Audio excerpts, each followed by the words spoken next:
I'm looking for Good morning, everyone, and welcome to the Infrastructure Committee this morning. I'd like to welcome all members to the meeting. Just checking that our Deputy Chair can hear us online okay. Yes, Chair, I can indeed, and apologies for not being there in person. That's great. Sadly, I've had a few car difficulties this week. Nope, thank you. Thank you, John. electric charger, Johnny. I wish. Are there any issues members want to raise before we start? Everyone okay? Give a brief overview of what we're going to look at this morning. The committee will receive oral evidence from the Construction Employers Federation on the bill, and we will also then receive written evidence from the Department for Infrastructure in relation to its public consultation on the Speed Limit Review 2026. And finally, we will consider three proposals, SL1s, for statutory rules that are subject to Assembly procedure and for one that is not subject to Assembly procedure. For those in attendance in the public gallery, you're very welcome. You are permitted to use mobile phones. However, I have to advise you that no recordings or photography are to be taken. And if members are content, I will proceed through the agenda. I'll start off with apologies. Do we have any apologies this morning? Okay. Members have any apologies? Nope. That's fine. Declaration of interests. Just to remind members that if they have any interest they wish to declare, they can do so now, or they can do as the item arrives. Has anyone got anything they wish to declare now? Which takes us to item 3, which is chairperson's business. It's just the only thing I have this morning is just to draw your attention to the item on table papers. You may want to have just a quick look at it. It's on page 3 of table papers. Came in from David Fry. And we will be taking some evidence around this later on. The evidence later will be on the bill, but this is certainly worth drawing members' attention to. On page 4, there's a line, the Northern Ireland Fiscal Council estimated that a $2 billion funding gap in capital infrastructure for wastewater was preventing 6,150 homes being built over the next 3 years, resulting in 2,530 jobs being lost from the construction sector and an estimated potential £271.4 million of GVA to the Northern Ireland economy. And that's, when I read those figures, and as I said, this is a press release, I believe this was certainly in the Irish News yesterday, they covered it. They're quite stark. The only thing that I was to raise in terms of this is I think we have written out to the Minister just asking for her assessment of the three-pronged strategy in terms of making sure that connections for wastewater don't end up leaving us in a situation where we are not being able to build houses, losing lots of jobs, and also losing GVA. Do any members have anything they want to mention on that statement or the press release? Just who are you writing out to, Chair? Sorry. Well, last week we agreed to write to the Minister just on the three-pronged strategy, I believe, and to find out what her analysis was in terms of its effectiveness and what it was going to do. But you're not writing out on account of this? We can, Andrew, if you wish to. I mean, there may be some things that will flow out of the oral evidence we'll receive later on today. I mean, that is meant to be on the bill. But this is quite significant, so look, I'm open to the committee if anyone has any views on it. It's certainly quite stark, and they also, obviously, in that context, they are calling for a low-cost, 2 paragraphs down there, folks, a low-cost progressive infrastructure levy payable through the rate system, and the levy would average out at £1.25 per household per week, or £65 per annum. And I suppose those are the headline figures from this presser. Sure, the only question I'd have on the 6,000 homes, are they all in one particular area, where the wastewater treatment plants given bother, or are they spread over the whole area? That's a really good question, Harry. I believe there's been some mapping done.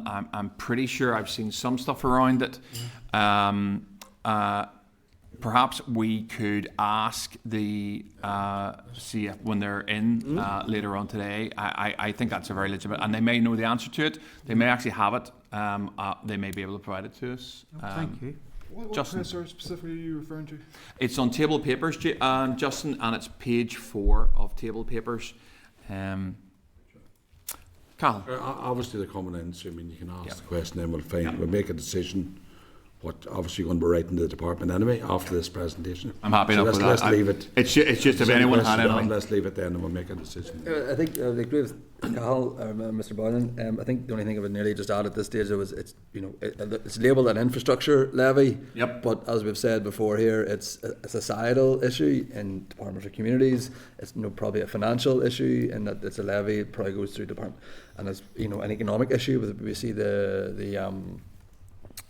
figures for the economy raised, if that makes sense. So I mean, without wanting to commit to anything at this stage, again, just to reiterate that it maybe goes beyond just the infrastructure minister, and actually, again, this is, as we all know in this committee, but maybe that it's quite a large issue that maybe other departments need to take cognizance of as well, Chair.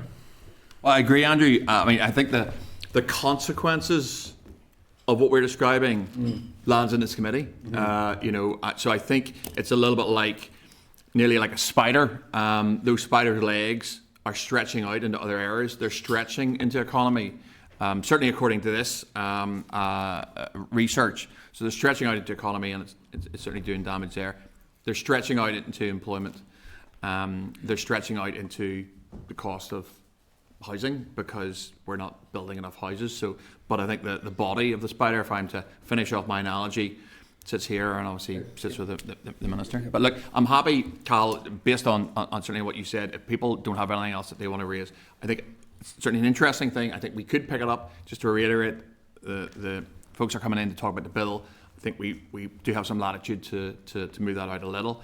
But just want to flag that up to members, because I thought that was quite stark. Draft minutes. People are content with that. We have the draft minutes of proceedings on the 14th of January, just to seek agreement that members are content with the minutes. And if members are content, I will sign them. Members happy enough?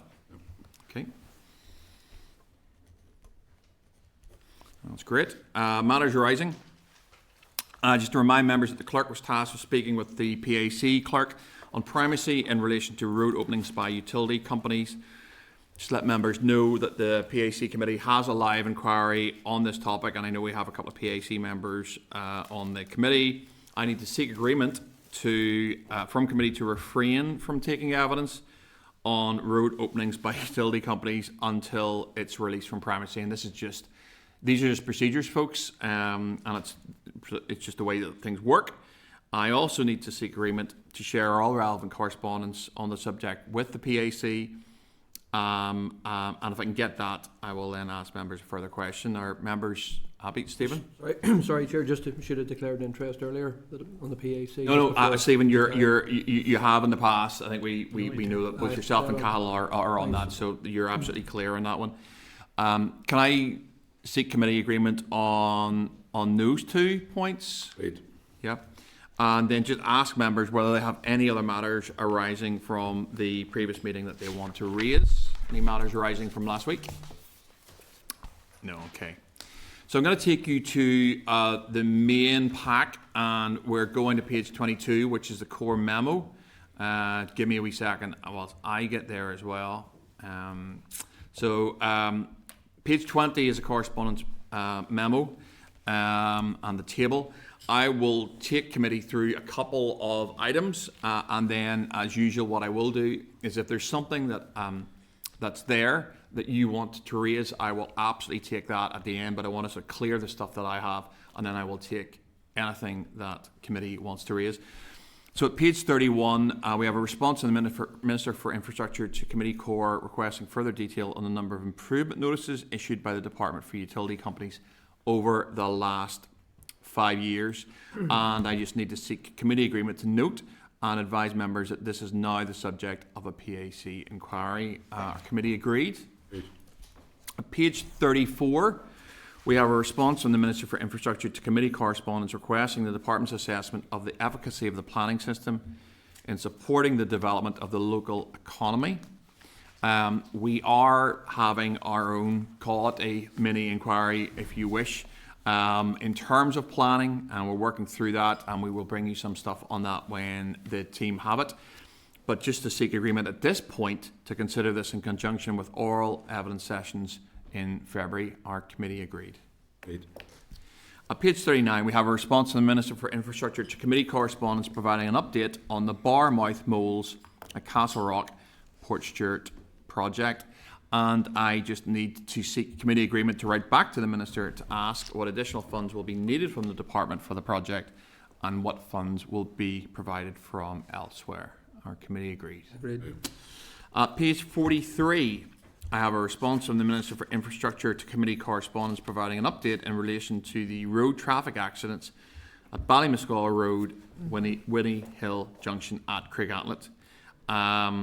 And I just need to seek agreement to forward to the individual who brought this matter to the attention of the committee. Our committee agreed. At page 47, we have the monthly updated figures on Belfast City Centre congestion for December 2026. The committee has received regular reports from the department on this issue. Therefore, I am taking members' views on this and the committee's views as to whether they wish to continue to receive these reports in the future. I have no strong opinion on it. It's up to the committee.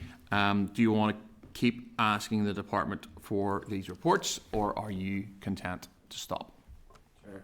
I'd be content to continue receiving them. I think they're quite helpful to have, given how the congestion can peak and diminish at random times of the year. So it's helpful to have that in our packs. Do we have any other views? Peter, I'm sure it's an interest to you being a Belfast MLA in particular, so we will continue to receive the reports from the department then. At page 52, we have correspondence from the Committee for Finance regarding scrutiny of the multi-year draft budget for 26, 29, 30. Just to note, the current draft budget published by the Minister of Finance has not yet been agreed by the Executive and is therefore likely to change. And I suppose it's up to the committee again, and I will take views on this as to what people think, whether we want to, at this point, schedule oral or written evidence from the department, Northern Ireland Water, Translink and Waterways Ireland on its funding requirements for the budget period. So in essence, folks, what we have at the moment is a draft non-agreed budget, which is likely to be subject to change, I would imagine. The question for this committee then is, do we want to bring in some of the key ALBs and GOCOs and NDPBs to talk about a budget that is not yet agreed and to get their views on it? Again, this is up to committee as to what they want to do. Just for information, the Committee for Finance would give a return, and they've asked for it to be by the end of this month.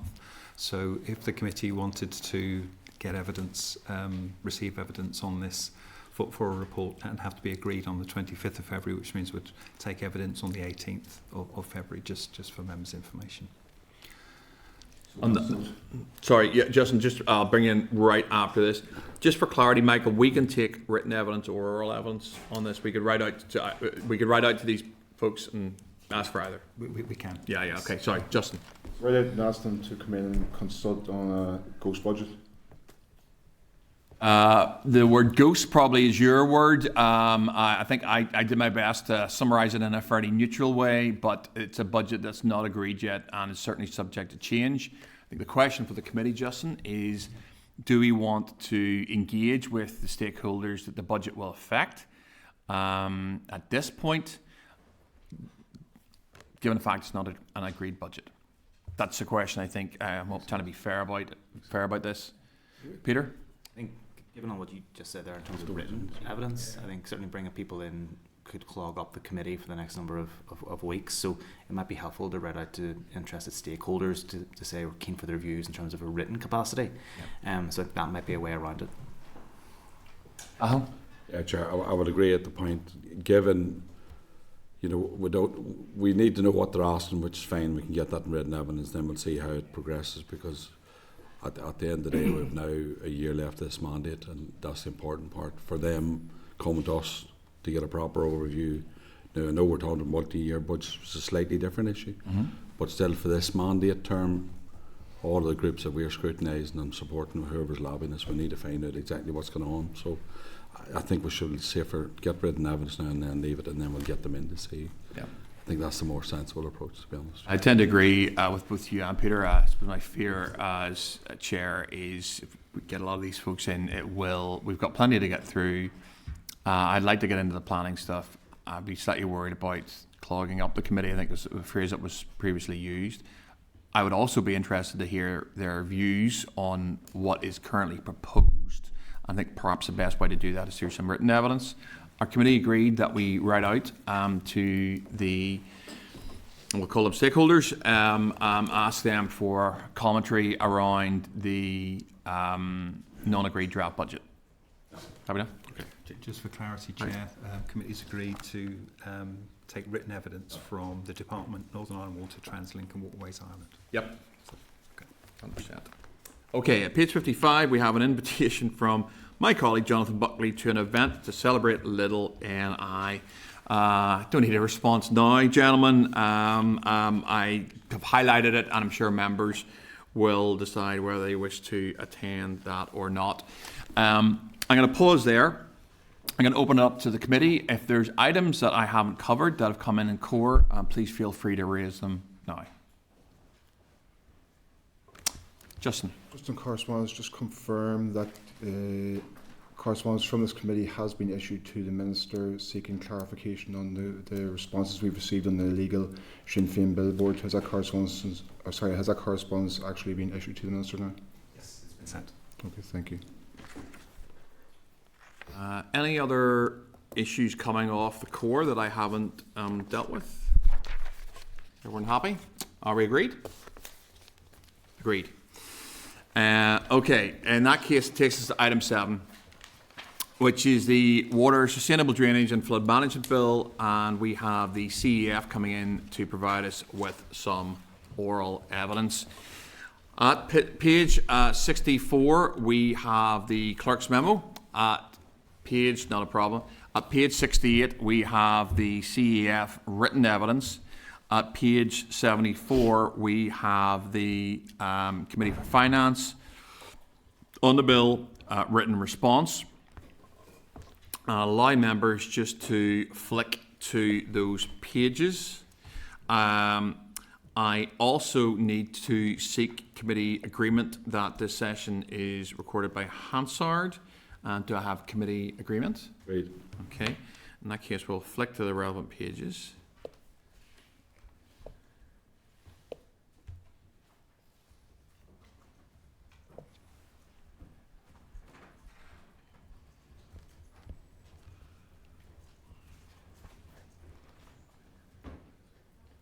We're just waiting for the witnesses to come in.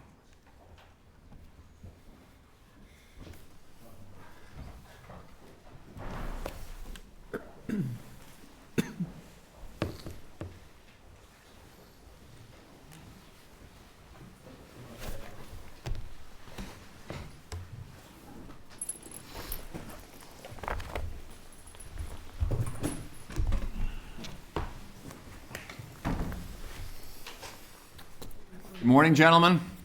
You're all very, very welcome. I'll let you get settled.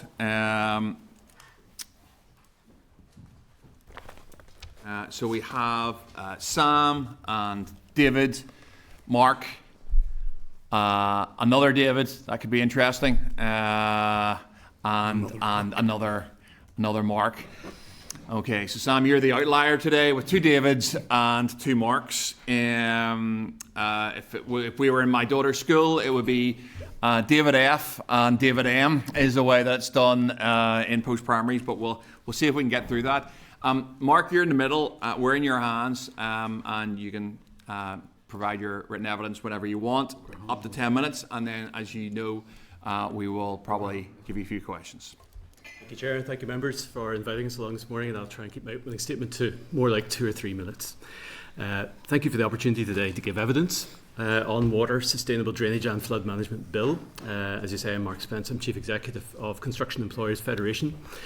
With me today I'm joined by David Magee from Antrim Construction, Sam McKee from Turley, Mark Hardy from Marrac Design, and David Fry from CEF. You'll be familiar with the team from the visit you had in December to Antrim Construction's Belmont Hall development in Antrim. We are supportive of the introduction of the bill and look forward to its passage as an act before the end of the Assembly mandate. Specifically on the subject of SUDs, it is our strong view that done rightly, this can provide much better amenity for homeowners and occupiers. Reflecting on the separate consultation being undertaken by DFI on SUDs guidance, we note that this bill has the intent of giving DFI the power to mandate soft SUDs, and that therefore the importance of the guidance consultation and others that will follow must be a major focus of this committee beyond the end of its bill scrutiny, as this is where the more fundamental issues will be considered. From our engagement with DFI officials, we believe that those areas of most significance can be narrowed down to the following. Firstly, who should be the SUDS approval body? Notwithstanding the good intentions of the Stormwater Management Group, the timescales of its processes with respect to the existing soft SUDS pilots were too long. We've suggested that an appropriately funded and resourced DFI Rivers may be a suitable place for this to reside going forward. Secondly, the importance of design guidance for developers and how this will be embraced by all planning authorities. Whilst open to pilots in different council areas, house builders cannot be in a scenario where each planning authority takes a completely different approach to soft SUDs, and DFI's powers with respect to the enforceability of any guidance must be clear. An essential element of this will be how planning authorities will treat designated SUDS areas during the construction of any development, and in our view, these could be appropriately used as a silt management pit to comply with any agreed construction management plan. Thirdly, the need for clarity on policy implementation timelines. Many home builders will be looking to buy land now for development in 3+ years' time. The proposed timescales for soft SUDS implementation contained within the current guidance consultation are suggestive of a crossover, and home builders will need clarity now on whether these timescales will be met. Fourthly, it is crucial that SUDs count as open space. Our estimate is that on any major sites, such as that you witnessed at Belmont Hall in Antrim, approximately 2 acres of land will need to be set aside for features such as ponds. With 10% of development land normally set aside for open space on major developments, it is therefore vital that such features are included as open space so that we do not unduly curtail housing development, with this needing to be maintained across all planning authorities consistently. Fifthly, on application and maintenance costs, linked to the purchase of sites is also their viability. Work must be expedited on what DFI believe these costs would look like and whether their preference is for a Welsh type model and whether that's likely to proceed. It is vital that policies around maintenance and adoption are clear and robust at the very outset and are not subject to undue interpretation. Sixthly, the need for clarity around the extent of soft SUDs on sites. We're given to understand that by DFI that due to the proposed schedule of uplifts in building regulations, the Department of Finance has requested that property level SUDs are not advanced at this stage. We would ask that this matter is fully clarified as the detailed policy development on SUDs guidance is advanced. And finally, the importance of retrofitting. Reflecting on the Infrastructure Minister's 3-pronged approach, we again reinforce the point that mandatory soft SUDs on new housing developments will do little to resolve our housing crisis as it relates to wastewater capacity. What does, however, offer more potential is the retrofitting of existing assets, which we understand is a proposed part of NI Water's PC28 plan, as well as being included as an initial £15 million allocation from the Public Sector Transformation Fund. We look forward to such retrofitting proposals being significantly advanced as we move towards the commencement of PC28. Returning, Chair, briefly to the wider context that these proposals sit within, namely the Infrastructure Minister's 3-pronged approach, and in the light of the discussion during the committee's meeting last week, We retain our clear view that addressing our wastewater infrastructure deficit requires a step change in approach by DFI and the wider Northern Ireland Executive. On developer contributions, we are supportive of the proposals relating to the enabling of voluntary contributions, where developers could make the commercial choice as to whether they would seek to upgrade an existing Northern Ireland water asset to enable development. However, we would be equally clear that this would be extremely limited in overall impact. On the matter of the funding of NI Water, we, along with our colleagues in the Northern Ireland Chamber and the Northern Ireland Federation of Housing Associations, published a report last June based on research conducted by Grant Thornton and Turley Economics on how an infrastructure levy could deal with Northern Ireland Water's funding gap and create a long-term sustainable multi-year investment model to take forward stalled housing, industrial and regeneration projects, as well as dealing with increasing environmental challenges. As members will be aware, we have this week updated the figures from our report last year to take account of NI Water's anticipated submission to the utility regulator ahead of PC28. The figures produced in the draft budget, as well as the Department for Infrastructure's baseline allocation to NI Water of $321 million per annum. Against this, we have identified a $1.29 billion funding gap in PC28, which would equate to an average infrastructure levy of £1.25 per household per week, amounting to an average of £65 per year. Taking forward such a levy would enable the borrowing repayment of £55.9 million a year. Crucially, our proposals would not alter the existing governance status of NI Water, as it would retain at least £400 million per annum of public subvention, therefore ensuring its public ownership.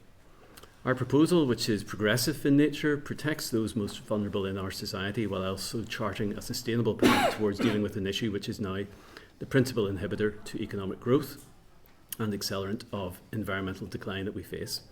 So, Chair, we'd be very happy to take questions on this or any other issues raised in our evidence. Thank you. Great. Listen, thank you very much for that, Mark. I think this is a really crucial area. You won't have seen just the first 15 minutes of the committee, but I did, as Chair, raise the press release that went out from David earlier in the week. I think it was covered yesterday by some papers.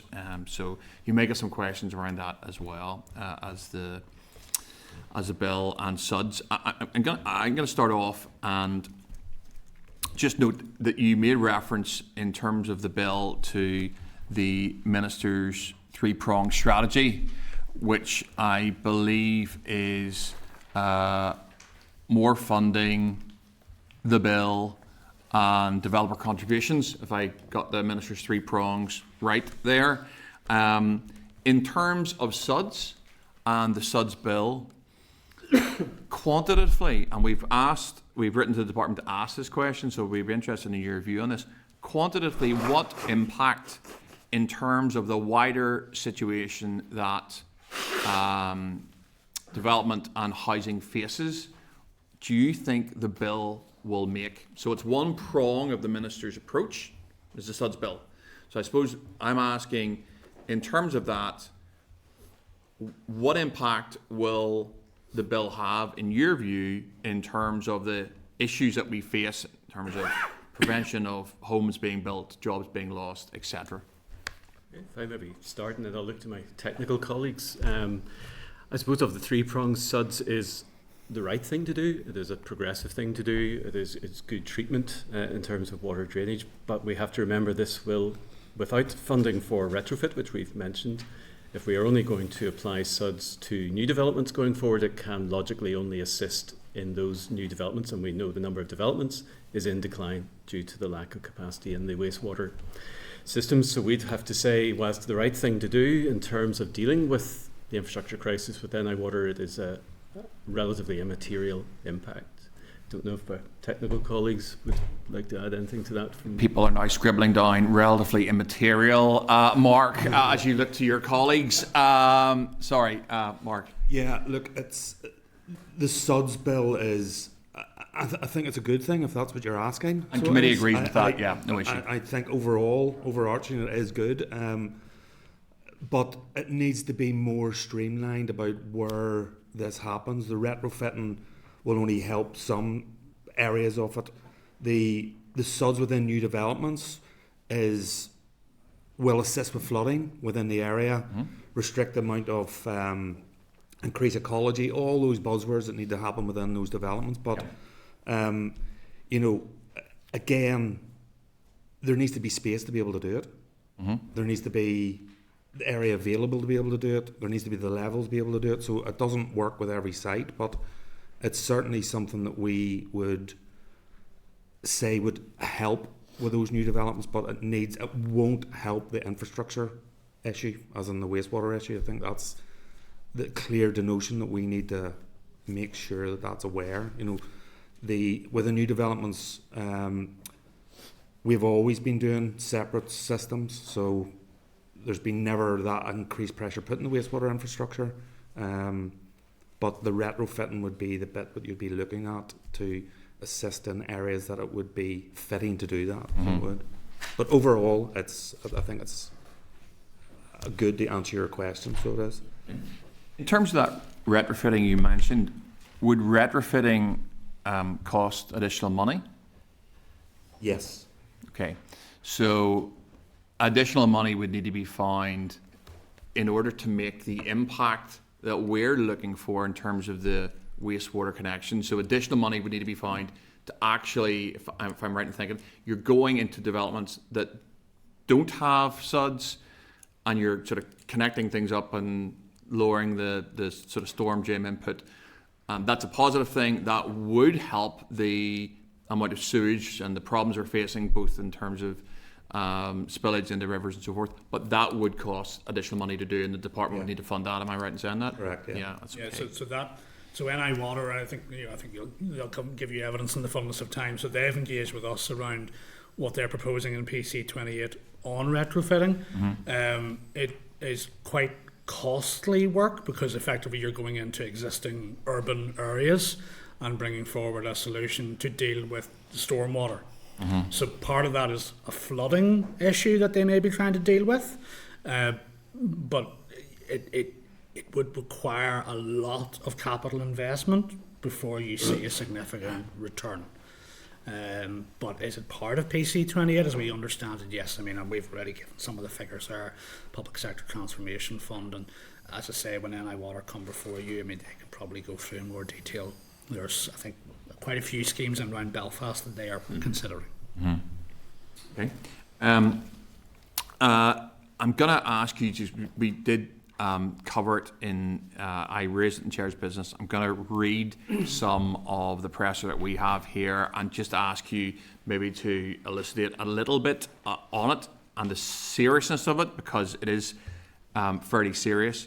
I've read the Turley Grant Thornton paper. I think it's excellent.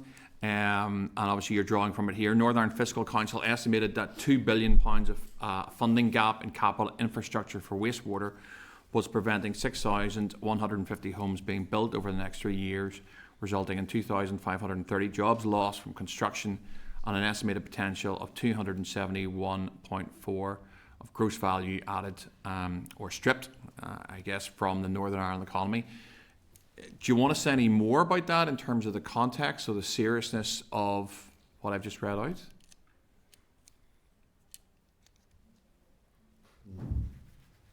I think the report's fairly clear about the impact. I suppose the messaging out of that, we can talk about the challenges that we face here, or we can talk about the opportunities for the economy. And I think our concern, and as you know, the collective group involves Northern Ireland Chamber, the Federation of Housing Associations, and more recently now we're also working with Manufacturing NI and Chartered Institute of Housing. Our collective concern is that we are constrained within the economy, so this is limiting our opportunities for growth. And Northern Ireland is a place which has opportunity. I mean, none of us want to stymie that opportunity, but what we're clearly seeing is an opportunity missed if we don't address the infrastructure which underlies all investment. And there are examples, there are anecdotal examples of inward investment to this place, which is a key driver for the Northern Ireland economy and something colleagues in the Department of Economy are pushing very hard. But when external investors come to this place, they are surprised to find that some of the basics are not in place, not just water, also energy. That is our concern. Our concern is that we are limiting local development. We have 50,000 people homeless, looking for homes. We have private rents, which are unduly high because of the lack of supply. We have house prices which are increasing, and therefore people's mortgages are being stretched. So there are implications for the general public through the lack of infrastructure, which is pushing up their costs of living. But we're also limiting ourselves in terms of economic growth, the opportunities for new jobs, new developments, and all of the GVA that comes with that. So to be more positive about it, we think the paper we presented in June and the figures which we've updated since Christmas on the back of the revised figures in the draft budget are that the opportunity to fix this has become more affordable than even it was last year, and we believe it was affordable then. So maybe Chair, that's our direction to travel with this. Is there's an opportunity here to be seized by the executive to transform the opportunity for the economy locally. Final question from me, and then I will go to Deputy Chair, who's virtual. There was a press report by, I think, Sam McBride over, I think it was a Christmas period, and Sam had done some work in terms of this issue and wider issues, and focused in on the Minister, and had obviously highlighted the fact that very often the Minister will say in response to questions around funding that it's the British government's fault that there's not more funding in this place. Now, leaving aside the rights or wrongs of the argument that she's making it there, I think it's in response to 132 Assembly questions that she used that phrase. The funding gap that you have identified, if I'm correct, is 1.29 billion for the next price control. Is that right? Mm-hmm. In your professional opinion, how likely is it that if the Northern Ireland Executive went to Treasury and said, look, we'd just like 1.29 billion, we have a bit of problem with our wastewater, how likely do you think Treasury are going to say, yes, that's fine, there's your 1.29 billion, or is there something else that needs to be done in order to try and fix this problem, which I think everyone would agree does need fixed? I mean, we can always ask the Treasury for more money, and there have been, arrangements over the last decade that have enabled, one-off tranches of money to be set aside, like 500 million for shared education and shared housing over 10 years, a lot of which has ended up funding the shared education campus. So there are examples of that. What we've simply tried to do is we've looked at the figures in the draft budget. We see that the Northern Ireland Executive is aiming to spend around about £2.5 billion on capital for each of the next 4 financial years. We've taken away from that the Executive's earmarked allocations, and on the DFI one, I think DFI next year are due to be allocated about £960 million, which is a lot of money, yes. Once you remove the earmarked allocations, you make a significant allocation to road maintenance, you fund the remaining NI water gap next year, you're left with about £200 million. Now, to put that in context, TransLink this year received 230. We haven't even included DFI Rivers. And additionally, there will be contractual commitments in there that DFI have to meet. We don't know what quantum those are, but that's probably like DVA test centres, I think 2 of which are currently in construction. So we've taken that, we've looked at NI Water's price control, taken into account DFI have said 321 million baseline for each of the years, taken into account NI Water's proposed figures, and we've worked out that there's a gap over that PC28 period of 1.29 billion. Ideally, yes, the block grant funds that. That's the ideal solution.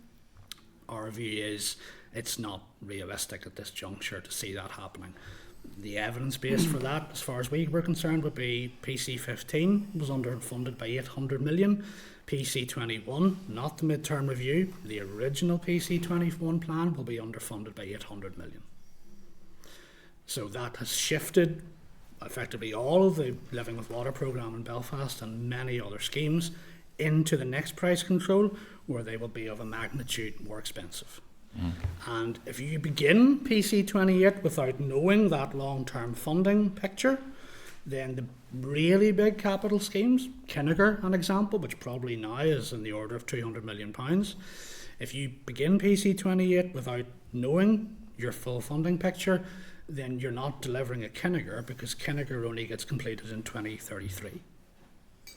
So that's why we try to break this down as much as we can. It's not in any way to dismiss the efforts that the Infrastructure Minister and her predecessor have made. But even in for instance, the Newry example, where I think there's £26 million of investment going in, that still, and if you looked at the report the other day that was published about the Newry corridor, once Newry has exhausted capacity again, you're still facing with having to do an £120 million rebuild of the existing wastewater facility. Okay, listen, that's great, and I don't want to probably ask about another 8 questions, but eventually I'll have a rebellion on the committee if I was to do that. I'm going to hand over to John, who's Deputy Chair and joining us virtually. John. Thank you, Chair and gentlemen. Can you hear me okay? Can indeed. Yeah, thank you. Apologies for not being with you in person today, but thank you for your honest and frank assessment of the bill and the impact that it will have on our wastewater capacity so far. Can I thank you as well for the opportunity to meet at Antrim and for the site visit to the SUD site there. I think it was very informative, very useful to see it and get hands-on, so appreciate that as well. Just in the submission, and on that day, you talked about the need for clear, consistent and enforceable guidance across all planning authorities when it came to SUDs. I know you talked about this briefly in the presentation initially, but could you just expand on just how important that is and experiences of construction companies and yourselves to date on how frustrating it has been with this process dealing with different policies being pursued by different planning authorities across the country? I'm happy to take that. The process under construction went through to actually see the finished product on the ground started in 2018 and concluded the process in 2024. So we went from January 18 to August 24. That involved the Stormwater Management Group doing their assessment and risk management of the design. All the boxes being ticked during the first couple of years. Then we went into a planning process. It took another couple of years to sort of see the approval coming through. So that was a very difficult and painful process, to be quite truthful, for a construction company.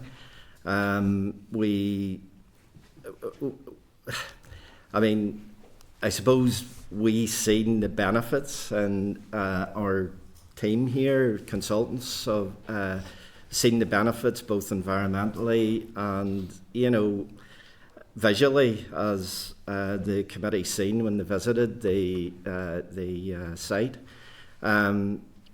The problem we actually had with that site was, had we not owned additional lands around the perimeter of this site, the probability is that we were not going to get approval.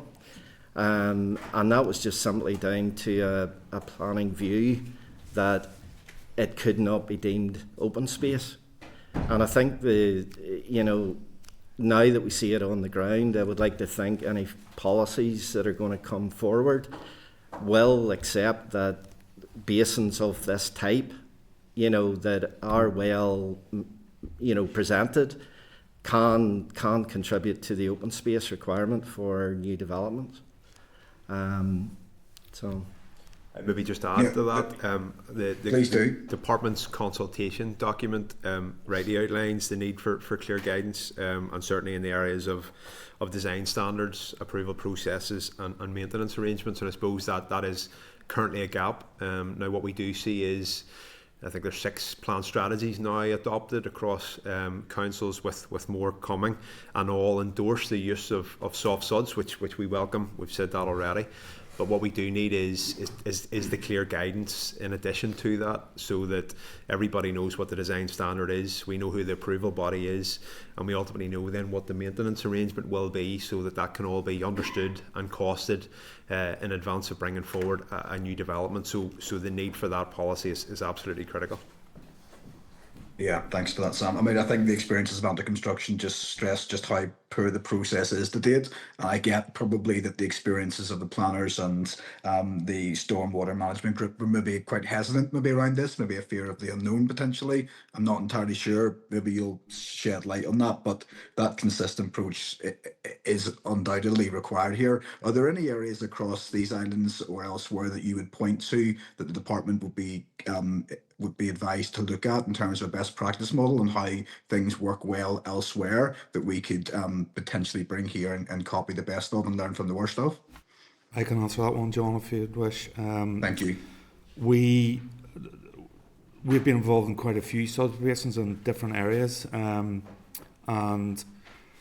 we tapped into the Welsh model, and in particular Cardiff City Council's scenarios about adoption and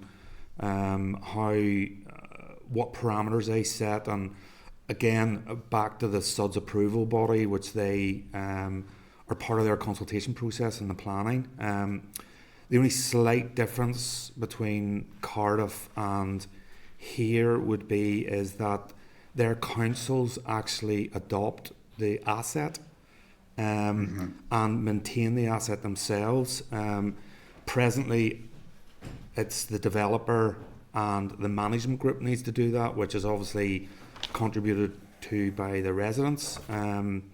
But it's certainly something that we would advise to the approval body going forward here.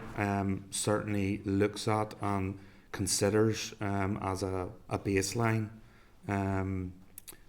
to assist Northern Ireland going forward in this SUDS policy.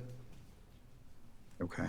And that's really useful to know. I mean, is that something at this stage you think should be amended into legislation outright so that there's clarity from the beginning rather than leaving it open to interpretation or for guidance down the line?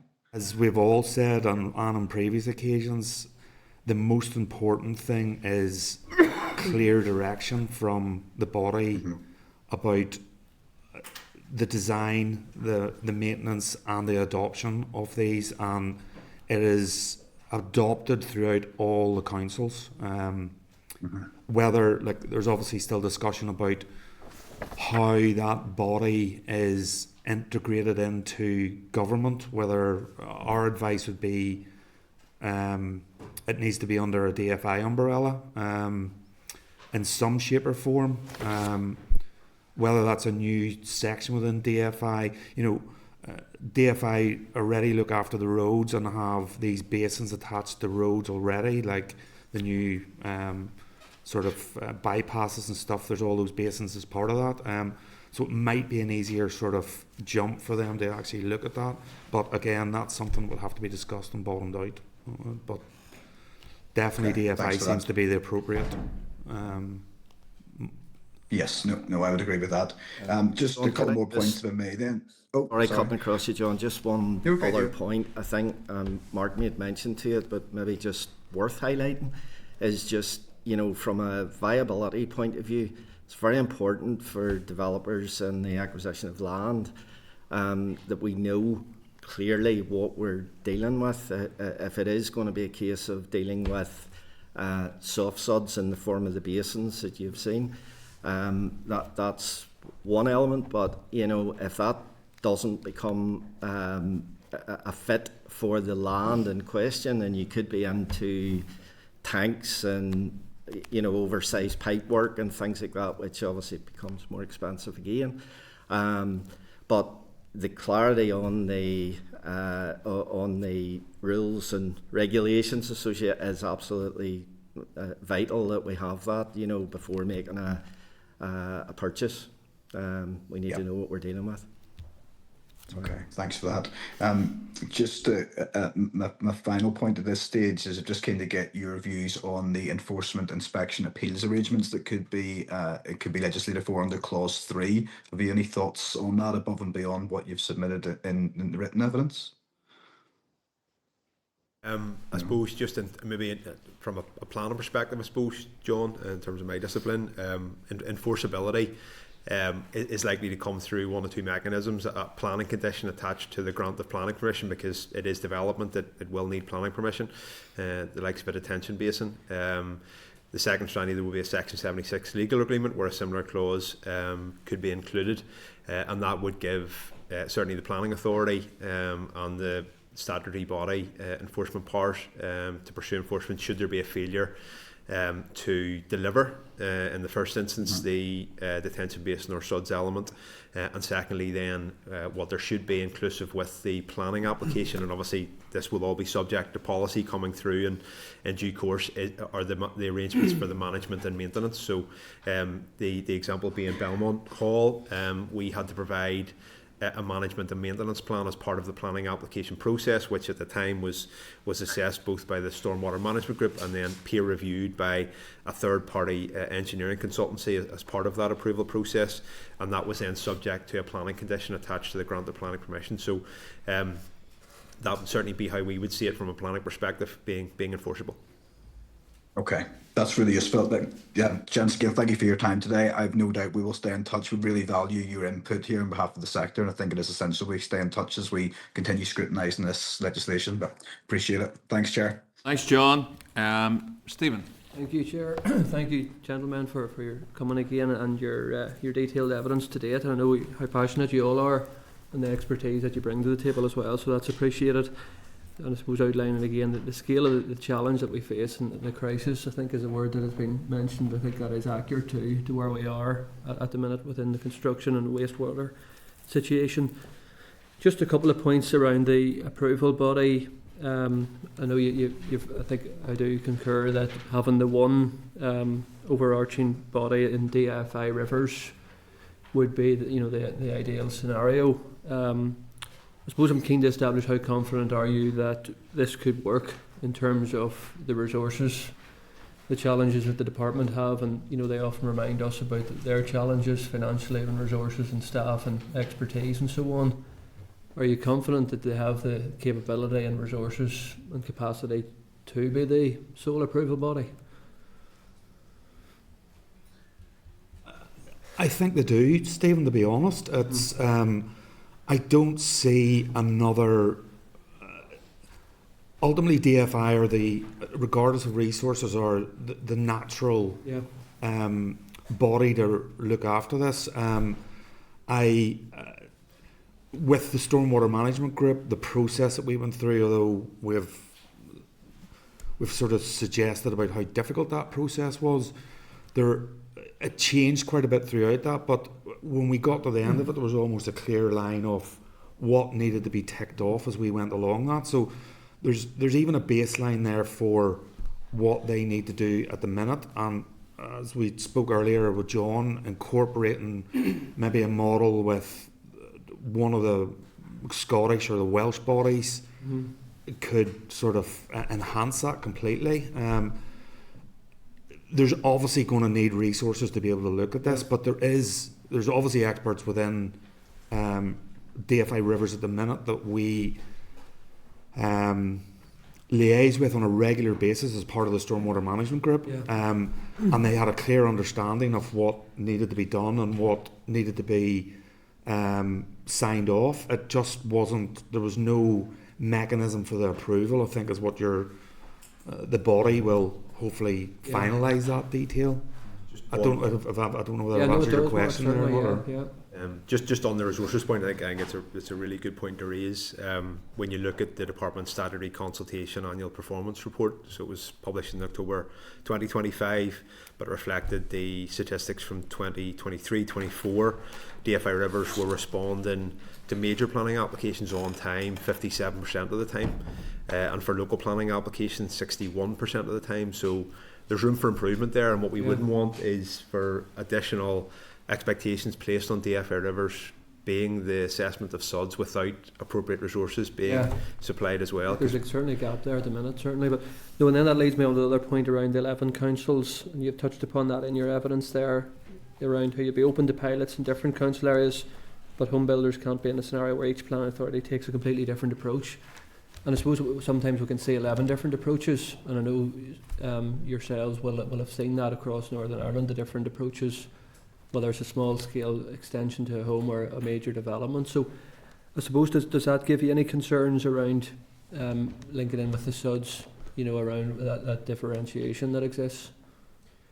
I think it puts a very fine point on the need for clear guidance, so that the approval body it establishes the clear guidance that we all have to design to maintain to, and if that's the case, all of the councils should be looking to the expert consultee, well, that's DFI Rivers or another. And I think for us, that's where you would remove the potential for differentiation and assessment. For us at Belmont, that's not labour the open space point, but I think it was novel at that time, and that's why we've ended up with the defence and the need to deliver the community garden. Certainly within, particularly Gary St. Instrument, for example, their planned strategy, there's clear linkage between open space and SUDS opportunity.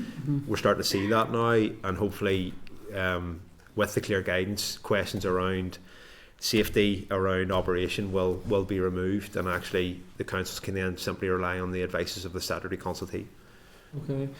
No, thank you for that. Just a final point then around maintenance costs and going forward, and I suppose that gives me some concern when you see it in developments right across the country where it's great when they're all built, but when the developer moves out and rightly moves on to another job, homeowners then can often be left where there's issues even around ownership and grass and maintenance, and when DFI, often it's very difficult to get them to adopt them fully.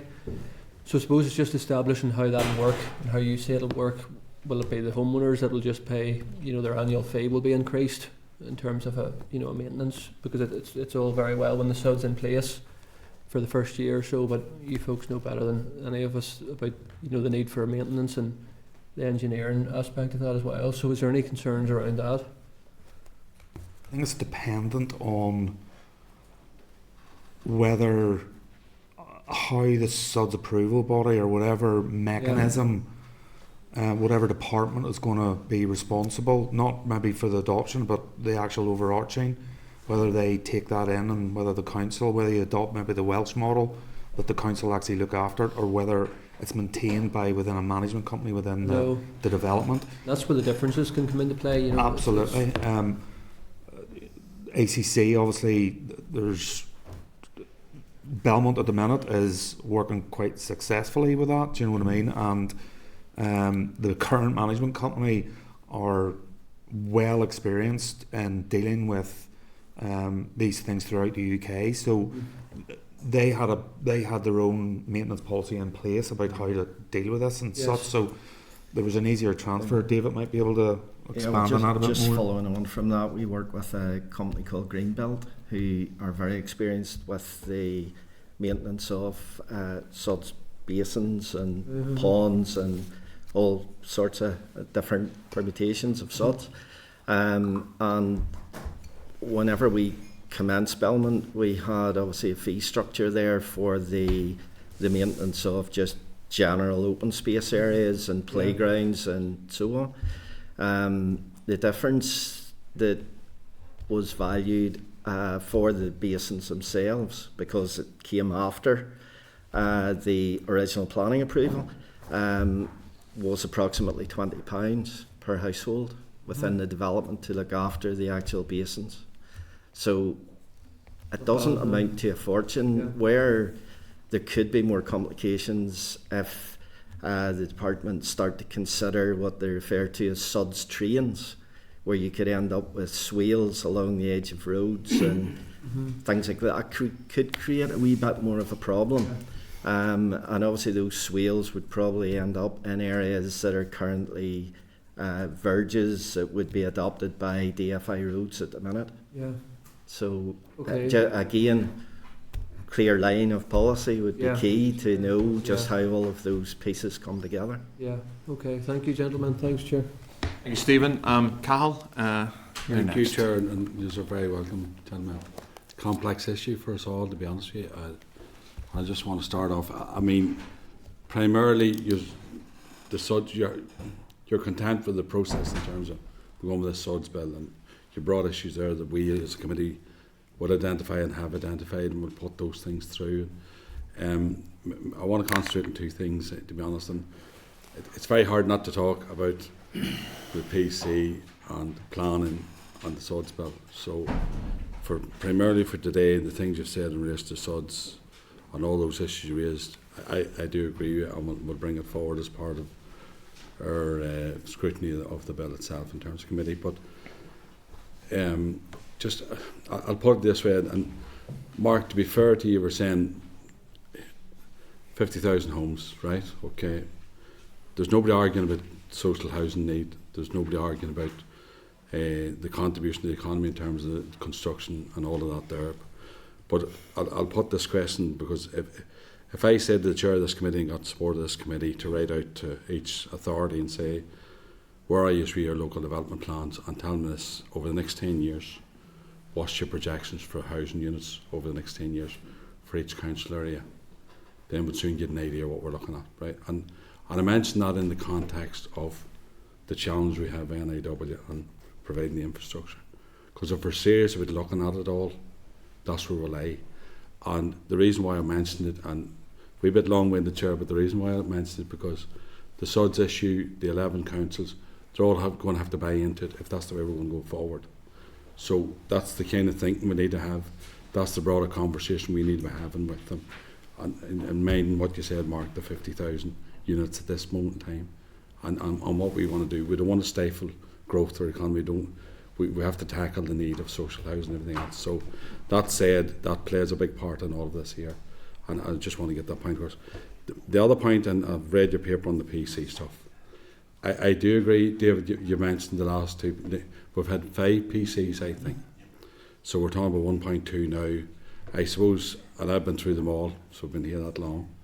My point, if I look back to 2015, if we ask the question, that submission to the utility regulator at that time, and also the PC21, the questions are, was that ambition, was that realistic targets or not? Let's be, on PC20 it's going to be the next one. I've had a chat with the utility regulator, because the chair mentioned about asking money. If we get the money from the Treasury in the morning, going by some of the PC targets annually, NIW wasn't able to spend a certain amount of money each. They only had capacity to use so much money anyway. So let's be realistic about that.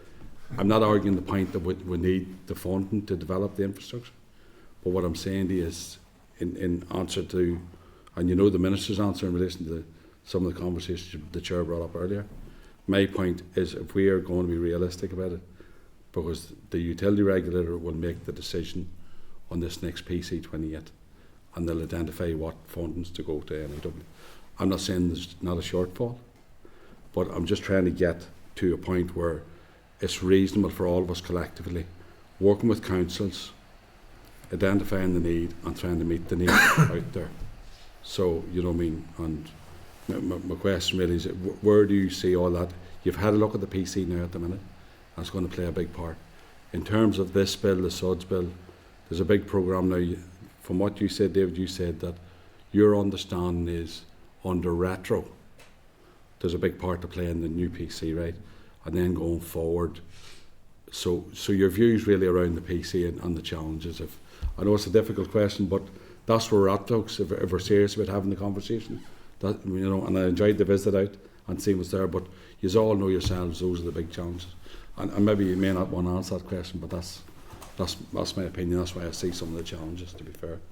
I mean, even if you just to take PC21 and the plan, we're coming to the end of that 6-year window. So NI Water did a very extensive framework procurement exercise for their delivery partners in the run up to PC21, so that they had the assurance that the whole programme could be delivered if all the money was available. And the civil engineering sector stepped up.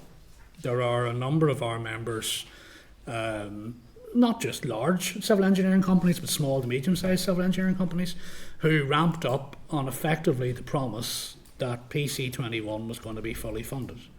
There is one particular company who would have anticipated from major projects as part of PC21 around about an £80 million turnover a year. They ended up receiving nothing. So they ramped up on the basis of being told PC21. So the PCs, in one sense, they're very useful because they give you that. We always talk about the pipeline. They give you the pipeline, But if you start that pipeline without the funding certainty, you will eventually run into an issue.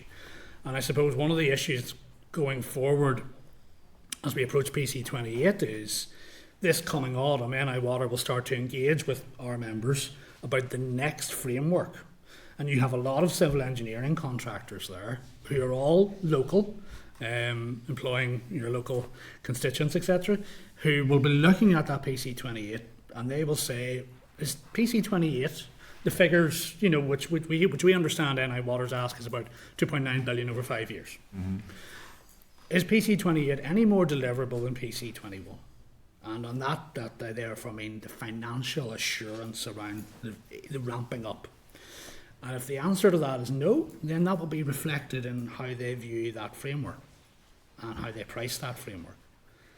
And that's the nature of how these contractors are delivering frameworks in Britain, in the south, that have an assurance not just of pipeline but also critically of funding. We've seen a lot of our civils members move into the south to deliver works for Irish Water, and because they have a similar type of work to be done, but they can tell you right now, listen, I know how much we're going to be funding this in a decade. They can effectively give that guarantee with their frameworks. We can't. I don't see how right now on the current. Listen, is it perfectly possible for the Northern Ireland Executive to fund the PC28 requirement? Yes. Out of the figures that the UK government has made available through the block, is it possible? Yes. But if you were to take DFI's budget, remember I talked earlier on about what you're left with when you take earmarked allocations out, etc. So if you take DFI's budget, they would need to be, of that 900 odd million pounds next year, they'd need to be putting 600 million of that into NI Water. So that is effectively, what is that effectively? That's all of NI Water plus the A5. That's all DFI's doing. So unless something else is added into the equation, the figures are not deliverable.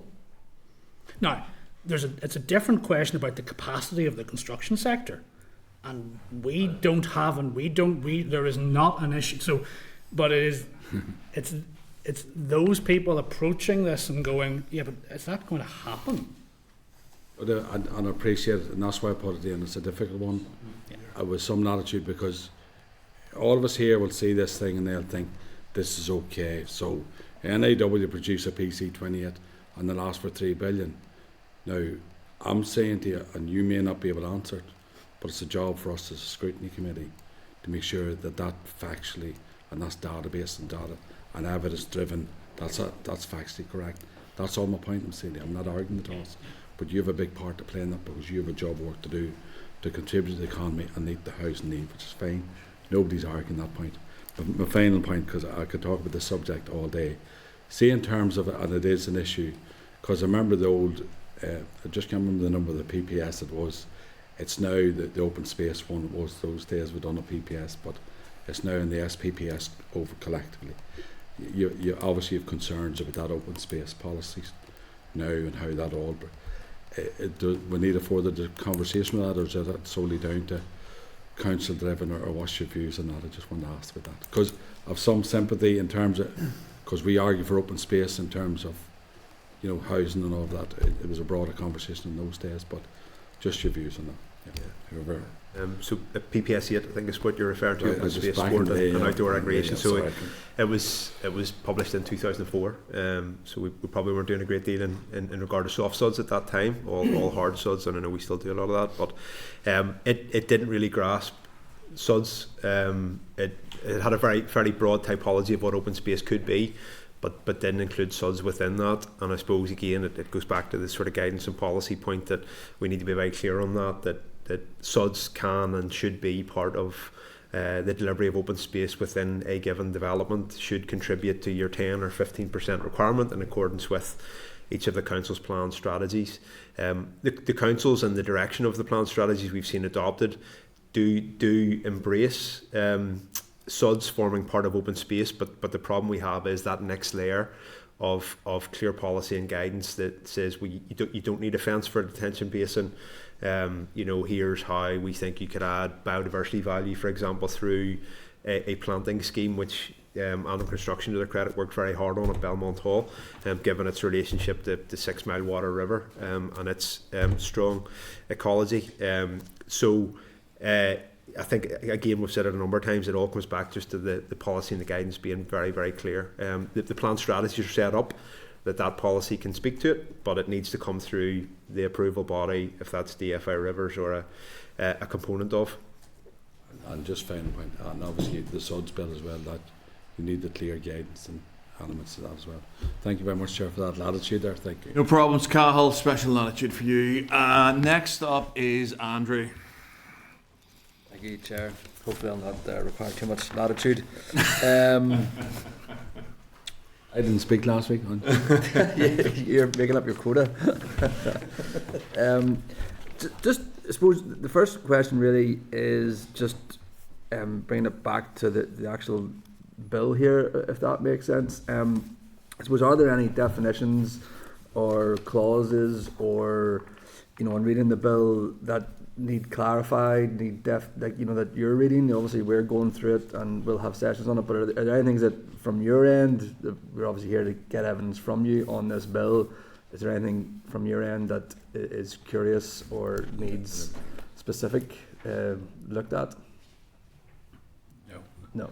I think, broadly speaking, the focus really for us is, and with credit to the DFI officials who have taken forward the consultation on the initial guidance consultation, that's where our main focus is. It's those guidance consultations. We've had one. I think there's at least probably another one. We'll and to give them absolute credit, they have worked with us very closely from the outset in this process. They were on the site visit. They were on a previous site visit too.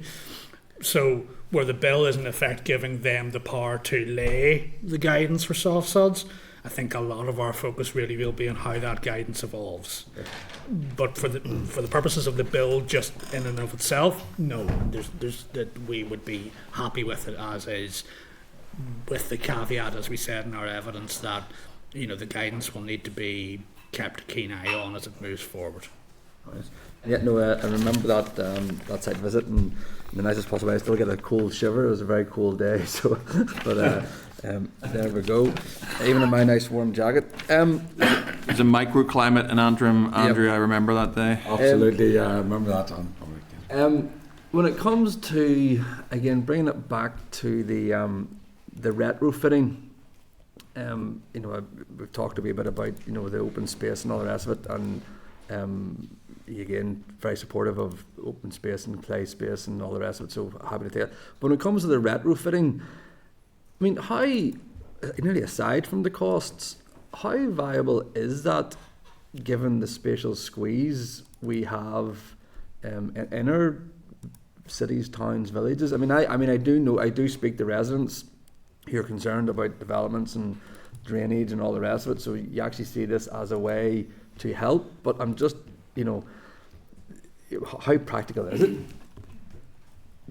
It really only work in areas that there is green space, when you have that available area, and that it's taken, that it's not encroaching on that already open space at the minute. So it is.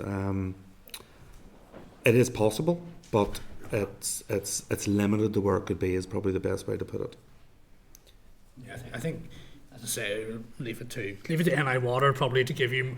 They'd certainly shared with us some of the proposals they would be putting into PC 28 for retrofitting.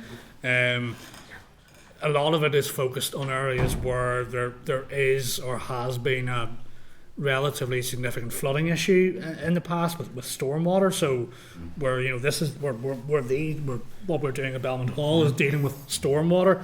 This is a retrofitting to also deal with stormwater. I think they talked to us. I mean, sort of as an example, like in South Belfast, when Cranmore Park is in South Belfast, there's been quite significant flooding issues in the general residential area around that part of the Lisburn Road for a very long period of time. So I think Cranmore Park was something they were looking at to, in effect, is there a way of offsetting some stormwater through Cranmore Park? But that's again, it will help at the fringes, but it is quite intensive equally. Could I just follow on from that? We need to be careful not to mix the soft sods that you've seen in Belmont in the retrofitting as well. There's options here for probably hard engineered solutions, which would require extracting storm water from the combined systems at the minute and holding them in tanks or pipes, oversized pipes, and then slow releasing those through hydro brakes. That's another way of extracting the storm water out of the combined sewer system, and that in itself will help. We find ourselves at the minute in advance of putting even planning applications in order to sell the development that we would be proposing. Find yourself going around towns now looking at areas where there are combined sewers and trying to come up with schemes to introduce some stormwater pipes and slow release the water then so that it does free up capacity for the foul water solely. So I'm just making the point, we need to be careful that the soft suds, the basins and ponds aren't perhaps the retrofit. There are other options. Final question, Chair. Just in your, I picked up when you were, I think it was Mr. Spence speaking, whenever there was reference to the three-pronged approach, there was, a step change required. I wasn't sure if that was in reference to the three-pronged approach or not.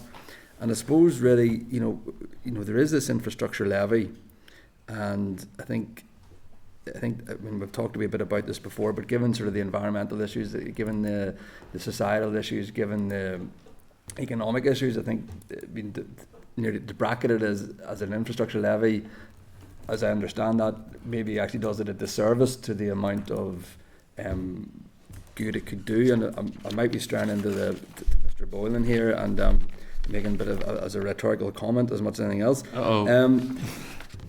I should get it off your chest there, kid. And I suppose really, it's just really, I mean, how much would the infrastructure levy, we talk about, we talk in other sectors of like a first move penalty, if that makes, whenever, so the developer contributions in my head is a first mover penalty. We've seen, the Minister of the Economy, when it comes to electricity connections, socialise the cost. We've seen the Minister for the Economy, breach that dam of raising, rates levels and such like. So it's really, I mean, what, the whole infrastructure levy, what's, give us a bit more expansion on that. Where does it need to run past per se, and is there further clarifications? I mean, you did mention there, I think, whenever about it wouldn't impinge upon the borrowing or the governance structure wouldn't impinge upon. So I mean, those are the it's the technicalities of it, and also just where it needs to go, and sort of your opinions on some of the things that were touched on there. Thank you, Chair, for your latitude. If I start on that, and the colleagues may jump in, when we looked at this last summer, we worked within certain parameters, and we've discussed the block grant being one of those. Our opening position was, let's assume that there is no immediate extra money coming through the block grant, and we have to find the money somewhere to do something. We estimated the gap between what had at that stage been agreed with the utility regulator as the absolute minimum that needs to be done to NI Water to fund all of their requirements. And we looked at possible mechanisms that would retain, and this was very important, the public ownership of NI Water. This was certainly never intended to resemble in any way, shape or form privatisation. We know that's not a viable option. There are no good examples of that being a viable option. What we were looking at then was mechanisms which would allow the collection of additional funds for NI Water across the general population whilst providing protections for the most vulnerable in society. That was the starting point. and the domestic rate system appears to be a viable mechanism for doing that. That mechanism already provides protections for the most vulnerable in society. Those on various benefits and those in social housing would be protected. It is also a progressive levy that we're proposing, so being on the valuation of the home, the house, it therefore is progressive in the sense that those in a lower value home would contribute less, and the figures which we've recently revised suggest that for the lowest value home with LPS at the moment, that would be 44 pence a week. That would rise to £3.90 a week, which is the current upper cap valuation of homes. And these, again, are all political decisions where that cap lies and how far that could go. But we're talking about an average of £1.25 per week per household, starting at 44 pence a week. To us, that felt fair. As I say, it provides protections. So there'll be elements of society who we would not expect to contribute to that at all. And that is fair and correct. It is progressive in the sense that those who are more affluent would pay more. That feels right and progressive to us as well. And on any level, 44 pence a week, £1.25 a week, or up to £3.90 a week feels affordable. In normal dialogue, to most people, I think that would sound like an affordable solution. It's not to say any of this is easy. We think this is an easier option and process than setting up an alternative way to fund NI Water, in the sense that it's an existing government system for raising funds, and it is within the gift of the executive to do that. I suppose we took some comfort also from the draft budget, which has been proposed, where already a 5% increase has been proposed to the rates. We believe that's actually quite a bit more than we're proposing. So already what's proposed in the draft budget could fully fund what we're asking for and leave some aside for other general purposes, of which I know there are many. Every executive minister has pressures. We're not blind to that. But we do feel that this is such a fundamental underlying problem in our economy. This is a structural problem. We believe the proposal, and we're all about proposals, so it's easy to stand on the sidelines, I appreciate, and criticise the very hard work that the executive has to do. What we genuinely feel is we have brought a proposal forward which we think is worthy of discussion, shouldn't be dismissed. It's fair, progressive, affordable, and we think eminently doable and would bring benefits. So I suppose that was the thinking behind it, Andrew. Enough, Andrew? Yep, thank you, Chair. 100%. Harry, you're next. Thank you very much, Chair.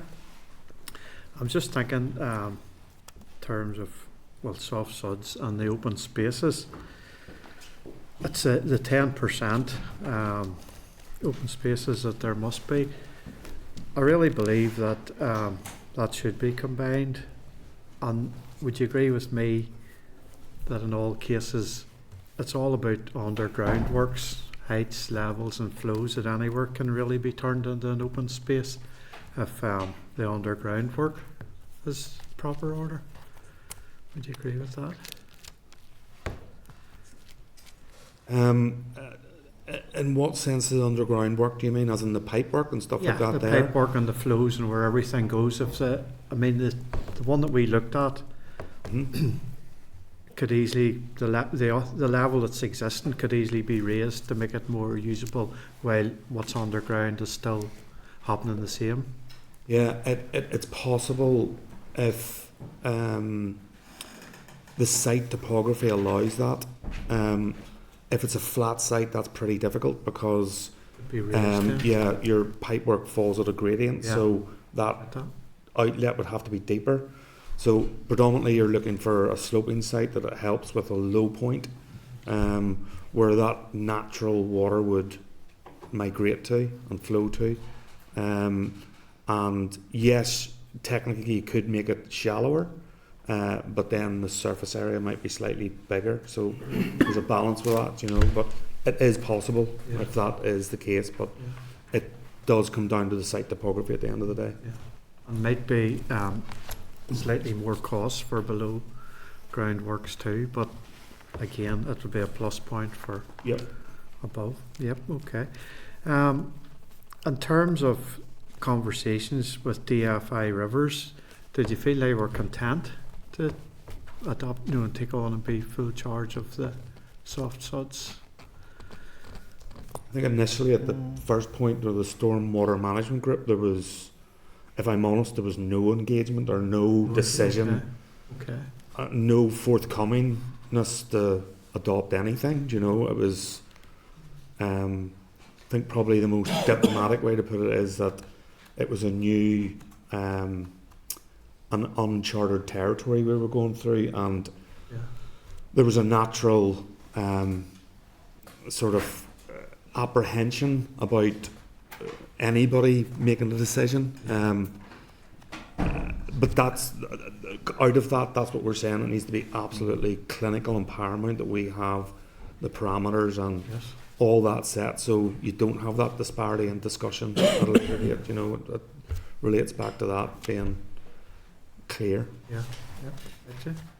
And you did mention, Mark, in terms of Newry, that they were at capacity, and I think there was a cost 120 million for a rebuild of the existing water treatment. Is it not possible in some cases to extend the water treatment works, maybe, because they are doing a great job? I've visited a few and very impressive, but they wouldn't all necessarily need a complete new build where an extension may cope with some of the proposed developments. What's your thoughts on that?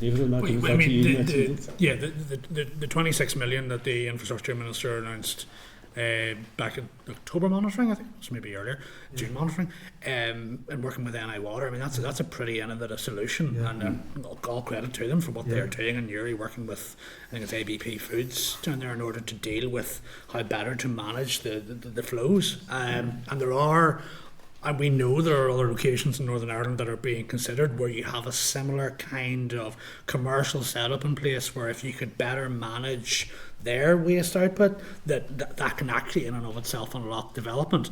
So what is being proposed in Newry, will it unlock development? Yes. We're still in a process right now, to be fair, of the contract delivery side of that. I think where construction has basically only really commenced in certain elements of that. It's probably next year, the year after, before we get into a point of really unlocking the housing element. But the difficulty with that is that when you do those kind of solutions, they can only deal with so much. They can only deal with regulations as they evolve as well. So if you go back to the original PC21 plan, the proposal in Newry was about £100 million scheme to effectively completely reopen Newry. When you exhaust the capacity that is being unlocked through this investment, you will go back to needing to do that scheme again, because you will have taken out what you can take out. And as you'd have to emphasise as well, the £107 million that is talked about today for a full Newry scheme, that's in today's prices. By the time you enter PC28, that's not £107 million anymore. And I suppose that gets back to our main point about the price controls, is that if we'd have been investing properly in PC15, something like Newry wouldn't need to cost you at least £107 million. Yeah, and that's just an example, all there. But equally, at the same time, is what is being proposed in Newry very innovative and incredibly helpful given the constrained circumstances we're in. Yeah, absolutely. Yep. Thank you very much. Thank you, Chair. Thank you, Harry. Militia. Fáilte Rolf, you're all very welcome here today. And very, very interesting just to hear your presentations and that as well. I think a lot of ground and that has been covered. But there's a couple of areas just that have risen for me just in the conversations that I think it was initially in response to our Vice Chair's question that you commented on the Cardiff model being a good model. Yeah. And that in that when the project has been completed, is then taken on, we'll say, by local government or such, the local council. Do you think, is that a possibility here, we'll say, in the north of Ireland as well too, just in the same way as, we'll say, roads adopt sites and so on, after they've been completed to their satisfaction? And it also brings me on to another element of that question as well too. One of the difficulties that we've often had, we'll say, when it comes to the adoption of roads and so on, is that the developer has gone bust. And whether or not there's been a bond in place or the likes of it, to ensure that those residents then, because the developer has gone bust, still receive the service that they're entitled to. So that in the event of moving in that direction, or even in the event currently of a developer going bust after a period of time, what happens to management, will say, fees that are being paid by the residents, and who are they paying them to, and who is it that takes on that responsibility? And finally then, to just put all these sort of statements together at one time, you also alluded to what was happening in the Republic of Ireland. And I accept that they're much wealthier than what we are here in the north, plus the fact too that in the Republic, they're in charge of their own affairs. They're in charge of their own affairs. But are there any other lessons that we can learn and can incorporate, say, in any bill that has been developed as well too, that would be similar to what's happening in the Republic, or good practice in the Republic? I'll answer the Cardiff element. It was just the Welsh government were the front runners in SUD's approval and adoption and implementation. The Scottish government are up there as well, with SEPA looking after that, the Scottish Environmental Protection Agency. Personally, from our business, it was Cardiff we went and spoke to directly on several occasions. We were actually invited over to go and look at some of the areas that they had these basins to try and adopt and take on board what they were doing over there. It was just a suggestion that it was, but to answer your question, it could be implemented. The legislation bit of it, I'm not too sure about whether that needs to change to be able to allow that to happen. I'm sure there would have to be some course of review about how that's changed if it was a local government department, office, or just as the umbrella to take that over. I'm not sure how that works at the minute, so I'm not. But certainly there's a mechanism for the roads to be adopted. So simplicity, it should be straightforward, maybe under the same avenue as that, but that would need to be investigated by the local government to be able to do that.